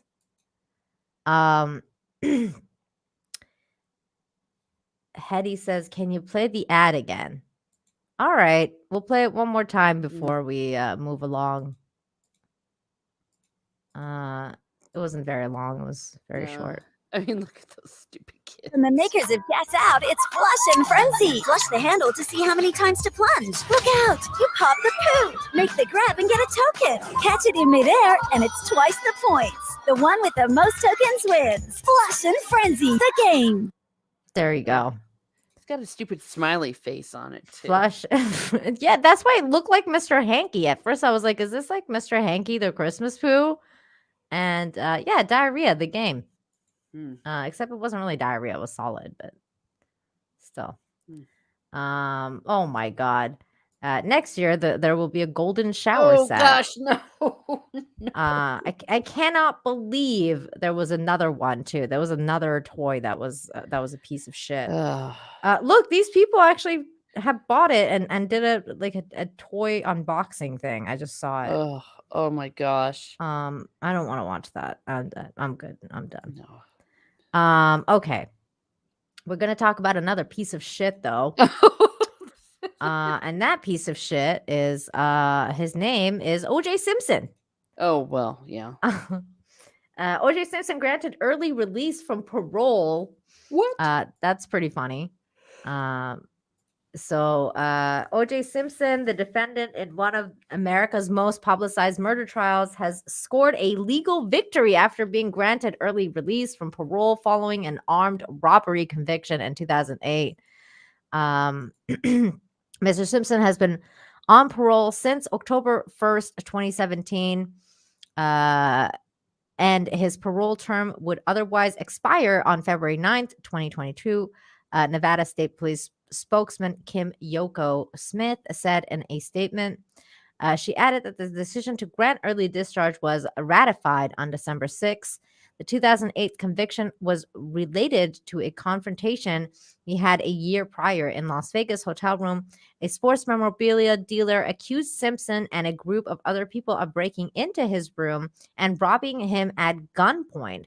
Simpson was sentenced to 33 years in prison and served 9 of them, at which point he was granted parole. In 95, the former football, we all know what happened. Yeah. That's what happened in 2008, though. Not many people know this, but that is what happened.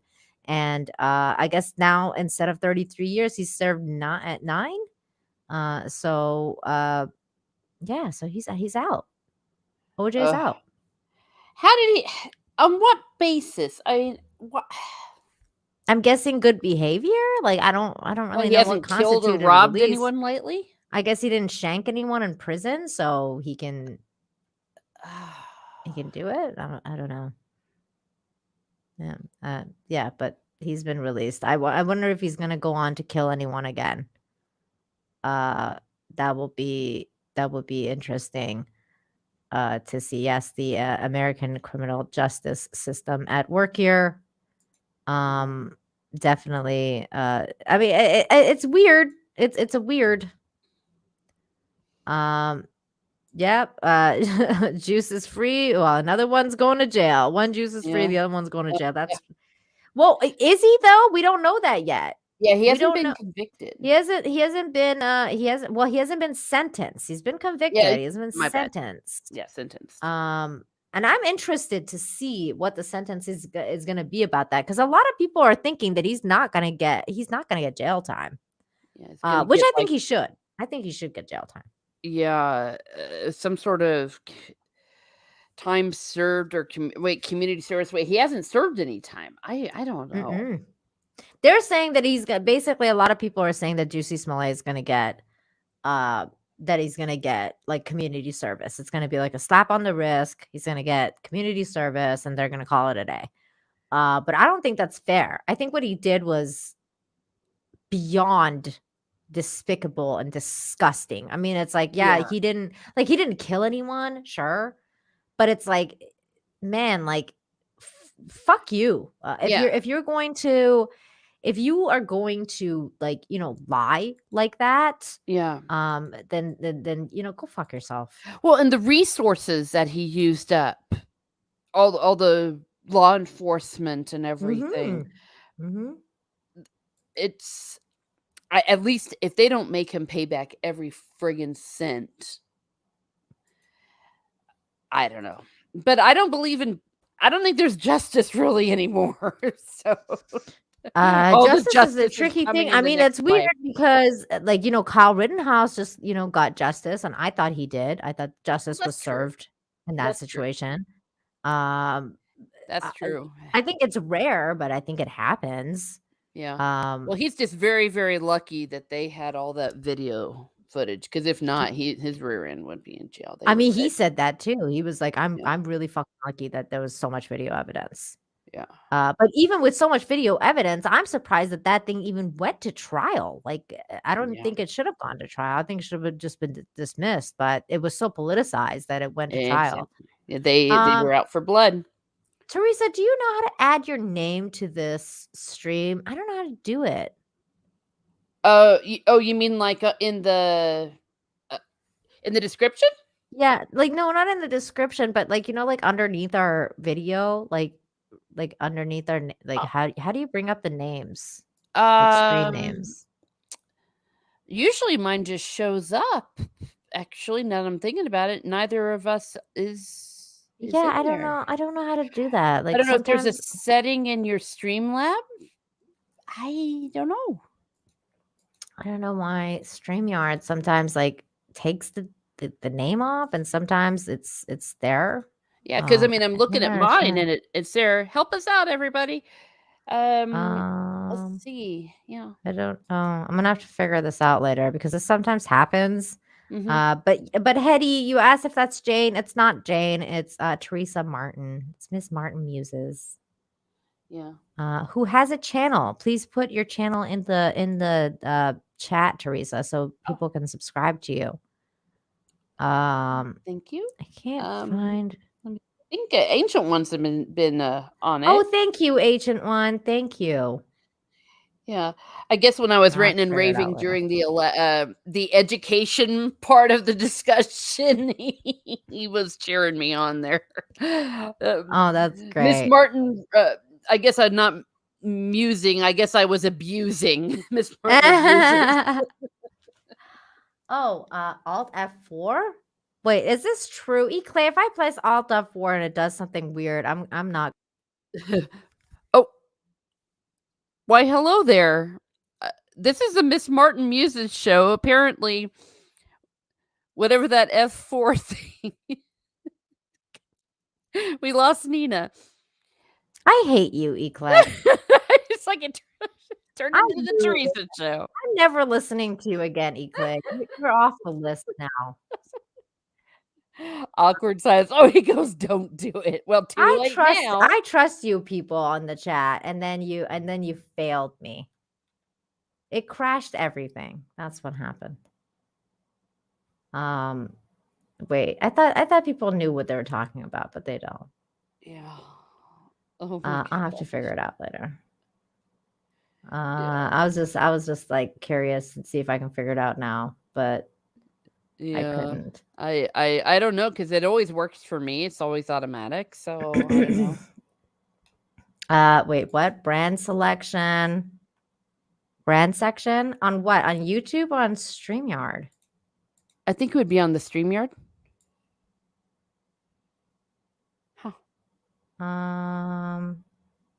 It's not there. Backgrounds, video clips, overlays. There it is. Yay! There we are. Okay, who was Who was that? the hero? Who was Where the are hero that did you? that? I think it was you. Well- First of all, I like your icon, Rico Zorro. That's fucking amazing because Yes. I love Zorro. Second of all, I like America, so that's just great. Your avatar wins, and you helping me figure out this stuff is an absolute blessing. Unlike someone named E. Clay, who totally fucked with me right now. Oh my gosh.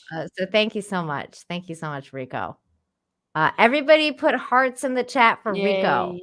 Rico is the hero of the stream tonight. Did you ever know? Mod him. No, because I don't know him that well yet. Sorry, Rico. All of a sudden, porn links show up. Yeah, it's like I don't know. I don't know you that well. Well, Maybe after a couple streams, we'll see how that goes. I love you too, E. Clay. I love you too. That was actually kind of funny, though. It was very awkward for No, me. it's great. I knew he was. I knew it was something. I knew that, but I trusted him. That's okay. Wait, did we miss any super chats while I was gone? No. Okay, No. I think we're good because StreamYard is actually keeping track of things now. That's great. Oh, what's up? So there you go. All the love for Rico. See, there's so much love in this chat. Okay, next topic. Let's see here. Have you noticed that on Twitter that there's some sort of celebration? 1 trillion views on Minecraft content. Okay. Have you seen that? No. Look at on Twitter, right? Or not Twitter, sorry, YouTube. Oh yeah, I didn't know what they were yapping. If you hover on that, like if you hover on the 100,000, like whatever the trillion thing, it says like YouTube celebrates 1 trillion views of Minecraft content. I don't think I've ever watched one single Minecraft video. I didn't have any either. I would rather die 1,000 deaths. I've never That is played it. not I've never watched hyperbole. a single video. I don't know what the fuck. Like, who cares about Minecraft? I guess all the little kids care. Enough. 10 trillion people apparently care. I didn't. No. Okay, next topic here is Musk fires back at Senator Karen over tax tweets. It was beautiful. That was so funny. Did you see that? Yes. Oh She's my Senator God. Karen from here on out. I love it. I love this. I love Elon Musk. I mean, I have a love and hate relationship with Elon Musk because I love him, but I also hate him because I think he's about to bring the end of mankind with his weird neural net situation. But Elon's fucking based. Elon Musk dubbed Senator Elizabeth Warren a Karen for calling him a freeloader as part of her ongoing war against the rigged U.S. tax laws after Time Magazine named him Person of the Year. Let's see if they have the actual. Oh, they don't have the fucking back and forth. Why? Why don't you have that? You should. Oh well. So it says, let's change the rigged tax code so the person. Oh, here we go. Maybe we can see it on here. Yes, we can see it. Okay, here we go. Yeah. I was popping the popcorn. I was popping the champagne corks. I was smoking 10 packs of cigarettes, even though I don't smoke. You know, it was one of the most beautiful things I've seen in years. Yeah, it was so great. It was. See, this is the kind of stuff that gives me pleasure. This This gave me pleasure, and seeing Andrew Cuomo get fired. Oh yeah. Or sorry, Chris Cuomo. Oh my God. That like was that beautiful. was so good. You know what? We'll talk about that after this because that Yeah. was really funny. So Elizabeth Warren came out with this bullshit saying, let's change the rigged tax code so the person of the year will actually pay taxes and stop freeloading off everyone else. Because you're a fucking idiot, Elizabeth Warren. Yeah, I like your and voice. then he came back and he's like, and if you opened your eyes for 2 seconds, you would realize I will pay more taxes than any American in history this year. Mm-hmm. And then said, don't spend it all at once. Oh, wait, you already did. I love it. Absolutely love it. And then he came back with more. Stop projecting. And then posted Elizabeth Warren's a fraud. Her lies about being a Native American. Like this is the whole Native Americans disqualify her from presidency because she's a liar and she, lied about her heritage. And then he came back with more. You remind me of when I was a kid and my friend's angry mom would just randomly yell at everyone for no reason. Please don't call the manager on me, Senator Karen. Yay! That was the climax. Oh, he won this so bad. Oh, he won the internet that day. Yeah. I mean, why didn't I like this? Freeloading. I mean, what the hell did you? And a freeloader, that's like your loser cousin who takes over your basement and doesn't pay rent. I mean, that's what the hell? Elon Musk is not a freeloader. I mean, he's like the only, he's like the only person on this earth that's doing anything to actually contribute to human society and like the future of mankind. Yeah. But that's neither here nor there, right? Like who fucking cares? I thought that was great. I mean, he owned her so beautifully. So good. I mean, this was so good. I really enjoyed that. I really enjoyed that. The other thing that I was talking about earlier, though, that I enjoyed was this. Let me just quickly look it up. Chris Cuomo fired from CNN. Well, this article still reads that he was suspended indefinitely, but I remember he got fired. Like they came out with another one. And they said that they fired him. I mean, let me see if I can find. That's interesting though. That's interesting though that like I just put that on Google and it's not even coming up. Of course, because they're hiding things. Because they're suppressing it. Stinking East Germany Gestapo-y people. Yeah, they're suppressing it. That's interesting. Yeah. Okay, here we go. From other websites, though. So here we go. From other websites. Of course, Google's suppressing this shit, but Chris Cuomo, CNN fires presenter over help he gave politician brother. Mm-hmm. Wah, wah. U.S. Senator Chris Cuomo, U.S. anchor Chris Cuomo has been fired by CNN for help he gave his brother, ex-New York Governor Andrew Cuomo, while he was battling harassment allegations. The decision came after CNN said additional information had emerged over the extent of Chris Cuomo's involvement in his older brother's defense. And Andrew Cuomo resigned in August and blah, blah, blah. So anyways, he's been fired. But then did you hear what else happened this past week, Teresa, with the other CNN reporter that apparently is now being investigated? Lemon for helping out Jussie Smollett? No, that guy that was like into pedo stuff. Oh yeah, they're all a bunch of freaking perverts over there. Yeah, like there's like some news about how one of the anchors is like was grooming. Grooming little kids.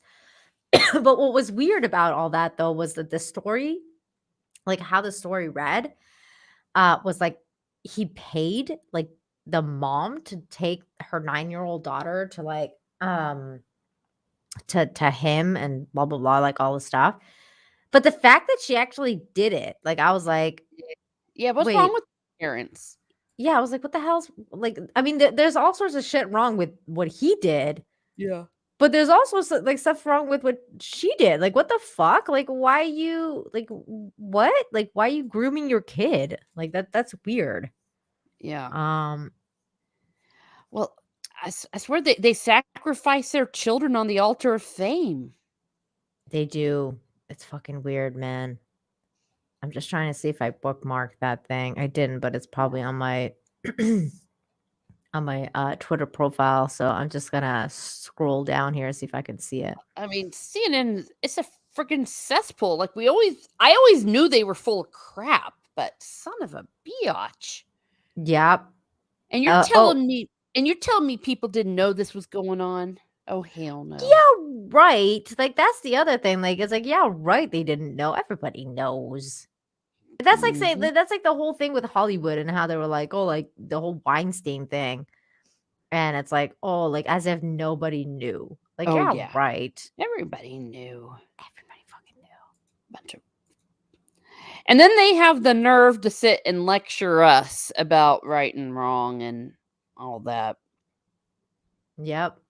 Well, apparently Killmonger is not a villain, and apparently this guy's not a pedo, according to these people.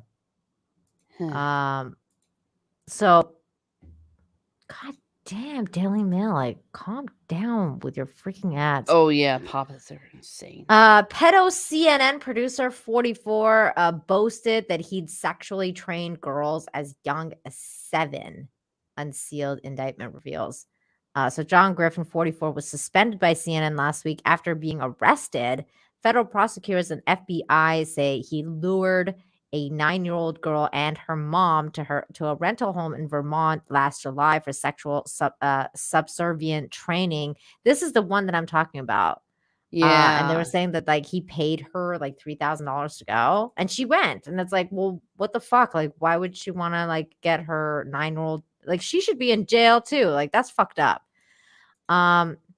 He also tried to recruit a 14-year-old daughter of an unnamed man, according to the indictment. He told that the man that he trained girls as young as 7. Griffin used Kik and Google Hangouts to try and recruit parents who were willing to let him abuse their girls, and indictment claims. Oh my God. Ew. That's messed up. That's fucked up. He told them training would involve moms and their daughters touching each other and spanking, and he is in custody and awaiting his next court appearance, which is scheduled for Wednesday. So you literally have one dude getting fired because he was helping his pervert bro, who's a politician, get away with whatever. And then like literally a week later, you have this pedo get fired for this, which is really weird too, because you wouldn't like this stuff. Usually you would think like never kind of sees the light of day. Like they would like be hush hush about it. But I guess with all the Ghislaine Maxwell stuff, like, I don't know. Maybe they can't be hush hush about this anymore. No. And once the floodgates open, then everyone's going to be coming forward. Yeah, that's really mental. I couldn't believe that. Last thing before we call it, I mean, there was this whole thing with Twitch banning left-wing streamers for using anti-white racial slurs. Did you hear about that? I kind of briefly heard about that, but apparently like Hassan Piker and like some other person like Vosh or whatever got banned for saying cracker. I didn't know that was a bad thing.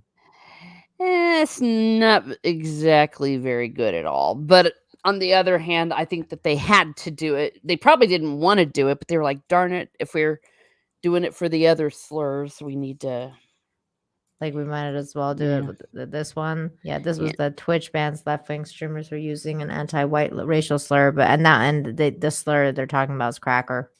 Yeah. This is funny. It's like the Amazon or Twitch streaming service has blocked several prominent left-wing streamers who are using the derogatory term aimed at white people. The word in question cracker. I know, but there is a real history behind it. This way, if someone were to call me one, I would punch him in the face. It's not good. I don't know the context of how it was used on this stream, but My mean, God, Shane, CNN equals children needed now. Oh. Gross. Fuck. Oh my gosh.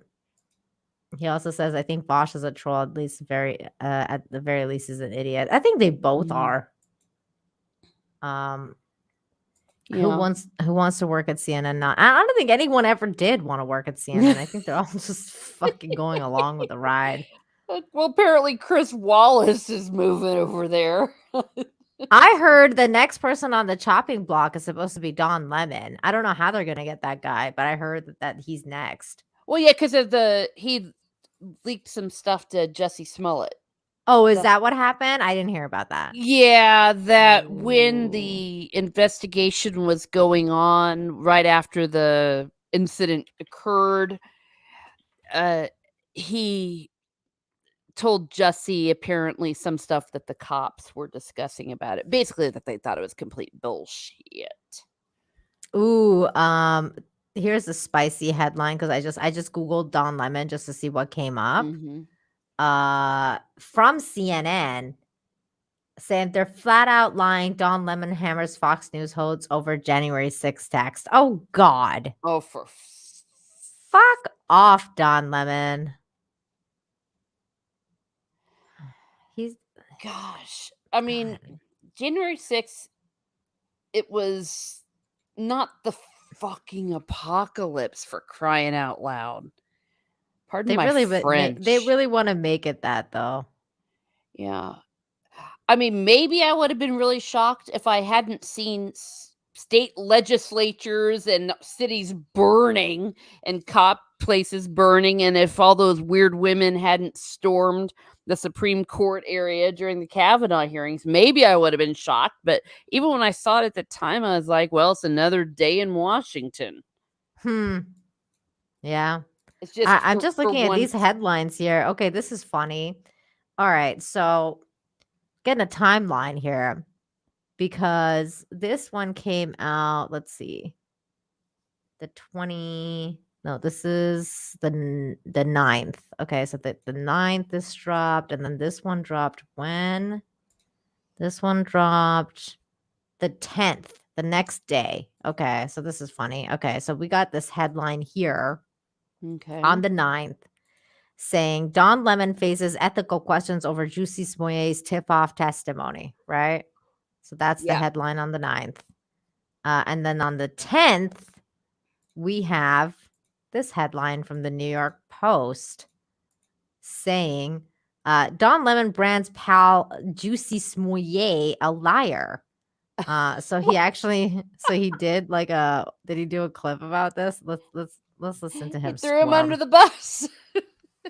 Let's listen to him squirm. Is there a video? I don't know. There is, but it's probably a long ass video. I'm not playing that. Fuck off. I just wanted to as to why he did. Wait. Okay, it's 1 minute. Like to cover. Can you hear this? To make up too many lies. I didn't want to do certain things, like to cover, or like another lie, and that, I guess he got caught up in that because he took the stand himself. He got angry with the prosecutor as the prosecutor poked holes in his story, calling the only other witnesses liars.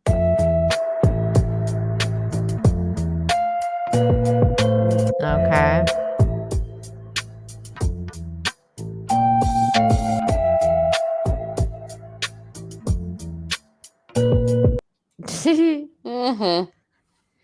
With friends like these. Yeah, no kidding, right? Gary Thomas for 2 says, doesn't he have a sexual harassment lawsuit on him? I knew about that, but I don't know exactly who. Yes, there is. A sexual harassment. Yeah, I mean, who doesn't at this point have seen it? It was a few years ago, though. Like, I don't know if it was settled or what. Like, but it was. I don't- Let's see. Huh. Don Lemon assault case. Judge sanctions plaintiff for be sanctioned for deleting evidence. Whoa, that's new. Magistrate Judge in Don Lemon assault case recommends plaintiff be sanctioned for deleting evidence. A magistrate judge has recommended that the man who accused the CNN host of assault be ordered to pay a portion of his legal fees after he deleted evidence in the case, including homophobic text messages. Ooh, so this getting spicy. Oh boy. That's the headline from a few days ago. Ew, it's like Ooh. Gross. Like, why would anyone want? Oh, Recommends plaintiff be sanctioned for deleting evidence.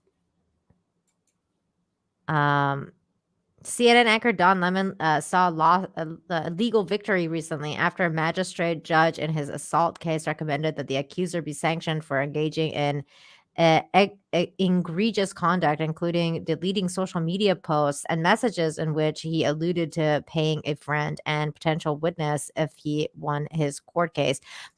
That's interesting. Like, deleting social media posts. Like, that's a bad thing, I guess, because like if there's an ongoing investigation, because Alec Baldwin like deleted his fucking Twitter account. Yeah. Well, and even if So- you delete a post, it's always all available. I mean, Yeah, it's not like it usually like in the disappears. it's in the well, it's also in that in the like the history Exactly. thing. Like they can go grab it again. The internet is forever. Yeah, the internet's forever. In a ruling issued in November, the magistrate in a federal district court in New York said Lemon's accuser, Justin Hiss, should be ordered to pay a portion of CNN's anchor's legal fees and recommended that Lemon be granted an adverse inference instruction once the case goes to trial in January. Okay, so the case is going to trial in January. Hess has filed an objection to the magistrate's recommendation, and the trial judge has not yet ruled. That instruction would allow Lemon's legal team to tell the jury, ultimately deciding the case, that Hiss had intentionally deleted or destroyed evidence, including text messages containing homophobic language and photos that show him near Lemon's home, and that the jury may presume that he intentionally lost or destroyed evidence would have been unfavorable to Hiss. Hiss's attorney, is it Hiss or Heiss? I don't know how you pronounce his name. I don't know. No. Hiss's attorney told People that he is in contesting the magistrate's recommendation. That issue is pending before the district court, and Lemon's position has not been adopted by the district court at this time. We are contesting the magistrate's recommendation. Attorney Robert Barnes, told Yep. People. I didn't know that. Oh, so Robert Barnes is Robert Barnes is representing that Hiss guy? I guess that's what they're saying. Wow, that's kind of cool. I didn't know that. Huh. That's interesting, you guys. The more you know. The more you know. I didn't know that Robert Barnes was like involved in this case. That's crazy. I follow his channel all the time. Well, good to know.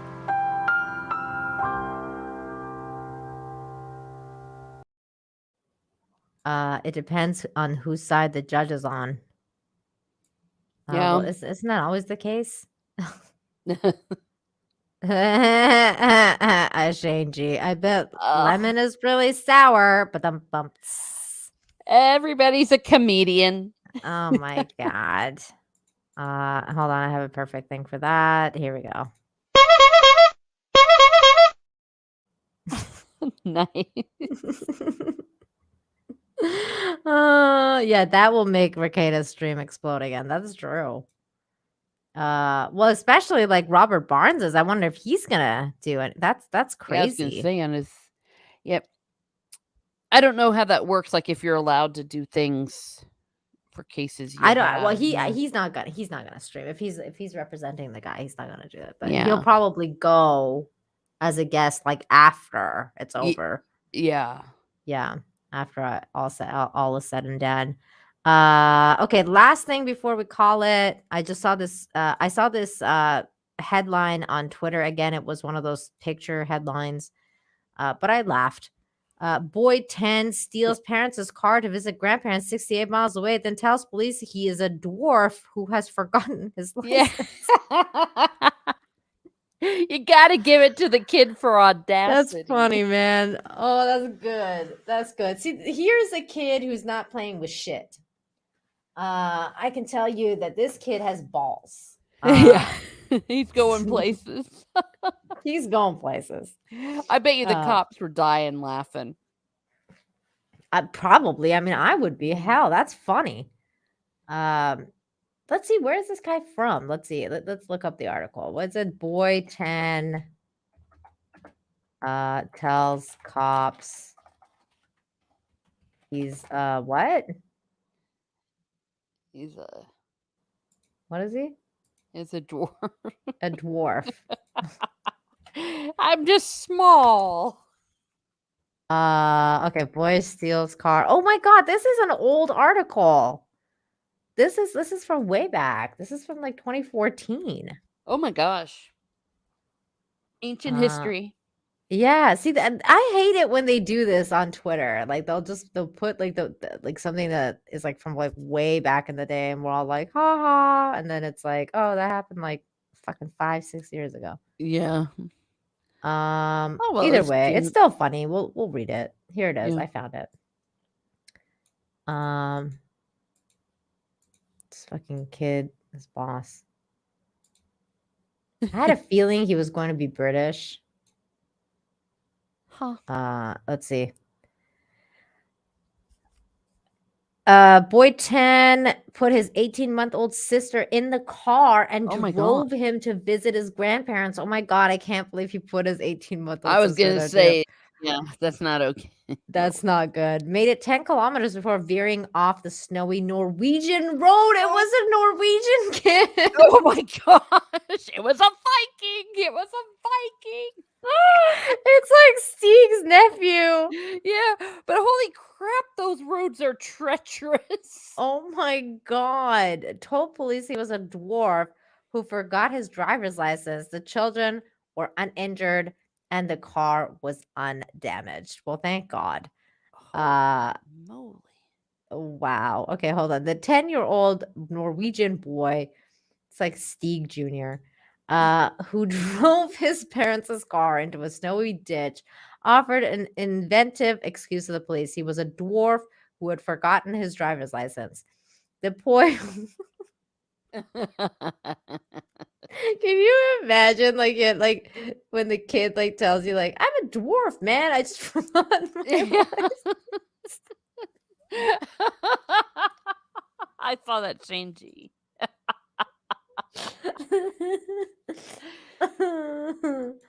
Oh, that's good. Hey, I like your Darkwing Duck. I love that. I love Darkwing Duck.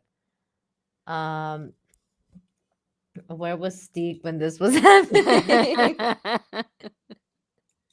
I know. I'm gonna send this to Steve. I'm gonna be like, dude. So he put his 18 months old in the car before 6 a.m. while his parents were still sleeping and set off to visit his grandparents in Valdres, about 60 kilometers away. He drove more than 10 kilometers before veering off the road, where he was found by a snowplow driver who alerted the police. Oh my gosh. The parents woke up and discovered that their children were missing and that someone had taken off with their car. They were pretty upset, as you can imagine. Oh my God. Can you imagine? Yeah, they would have thought they were kidnapped, probably. Yeah, they're kidnapped, like in their own car. That's the craziest thing. The kidnappers came to my house, broke in, stole my kid and my car. Like, what the fuck? Usually, kidnappers like have their own ride. Yeah, true. That kid would have been grounded for life if he were mine. Oh my God, that's yeah, same here. The boy told snowplower driver that he was a dwarf and that he had forgotten his driver's license at home. Police said the children were not injured, and good. That's good. We have talked to them, and I'm pretty sure they're going to pay very close attention both to their children and their car keys in the future. Christensen said, and I think that's the Yeah. article. Yeah, because everything else is trash. Keep on it. Daily Keep the Mail. keys locked up in a safe. Oh my God. What a kid. And that kid grew up to be Steve Kenobi. I'm just joking. Because this was The only 5 years timeline's ago. off. The timeline Yeah, is the off. timeline's a little bit off. But yeah, we're definitely gonna have to send Steve that article because that was hilarious. Okay, well, thank you so much for joining me tonight, Teresa. I wasn't planning on going for too long, and I can't believe it's already been 2.5 hours almost. No, it's So fun. I'm going to call it. It was really fun to hang out with you. Yeah. Tell everyone where they can find you. We can find me at Miss Martin Muses here on YouTube, where I talk about what makes me laugh, makes me cry, makes me happy, makes me sad, or just really ticks me off. I have some fun stuff coming up tomorrow evening at 7:15 for absolute certain. Lady Gravemaster and Steve Kenobi will be answering all your questions about the Wheel of Time. The Wheel of Time for the rest of us, the books, and some of the crazy stuff about the TV show, why it's problematic. Anything you want to bring, no question is too stupid or too intelligent. Come for that. And I also have some Two Towers discussion on Saturdays. And of course, you can find me on Nina's. Usually, I'm catching up on The Expanse for the Sunday night hangs. So Nice. Where are you now? Oh, I'm still on season 1. So Oh my God. Okay, yeah, I you're know. gonna have a while to go. It's gonna take me a while to catch up. I'll catch just up a just little in time bit. for the end, maybe. Probably, yeah. If you keep going now, you'll probably catch up if you like binge it. Where are you in season 1? Episode 5. Oh, okay. Yeah, because at one point in season 5, you'll hit a point where you're like, I can't stop watching this now. Like it'll be like, oh my fucking God. Especially like the ending. You'll be like, okay, I'm not like it'll be like a binge of a couple of hours. Because you like it's kind of a bit of a cliffhanger, like season 1 and 2. Okay. You'll just be like, oh my God, I gotta know what happens. And then you'll know how we felt because we actually had to wait a year. Oh my goodness yeah. gracious. Yeah. So thank you so much for joining me tonight. Everybody else, you guys are awesome. Thank you for being in the chat. Thank you for hanging out with us this evening. What am I doing? Friday, of course, is Infinite Hope. So I will be back here to do that, hopefully, because tomorrow I'm visiting the dentist, and depending on how that goes, the Friday show will happen. Ouch. But yeah, so like hopefully everything will be okay, and we'll go forward with the Friday show as usual. And then Monday is Toxic Fam, so I'm doing Toxic Fam, and of course Sunday come back Sunday for the Expanse episode 2, season 6 episode 2. We will be here with probably Jane and a couple of other people. No Queen's Council. We're taking a break for the Queen's Council for a bit, and then we're gonna come back in the new year probably, and we'll be doing it monthly on each of our channels. So we're gonna kind of not do every Thursday now with the Queen's Council because we all just have a lot going on, so we need a break. But yeah, other than that, everybody out there, you guys have a Merry Christmas. And I don't know if I'll see you in the next couple weeks. Like I know a lot of you I will, because you guys are awesome and you come and hang out with me all the time. But if I don't see you, Merry Christmas, everybody. Get ready because Santa's gonna be coming to town soon. So just, get ready, everybody. It's happening. Get into the Christmas spirit. Will there be drinking during the Expanse stream? I'm thirsty. You are more than welcome to drink. I probably won't be drinking because I'm gonna try my best to be sober. That was not intended last time.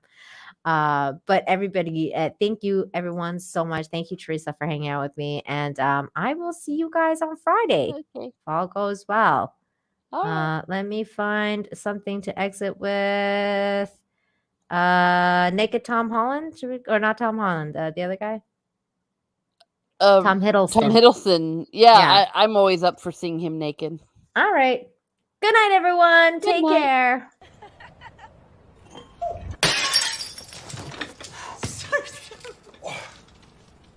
I'm so sorry. I'll survive. I don't doubt it. You're an excellent specimen. I thought you were empty. I just moved in. I'm Charlotte Melville. Hi. Sorry, I must have fallen asleep. I hope we haven't frightened him off. So what if we have?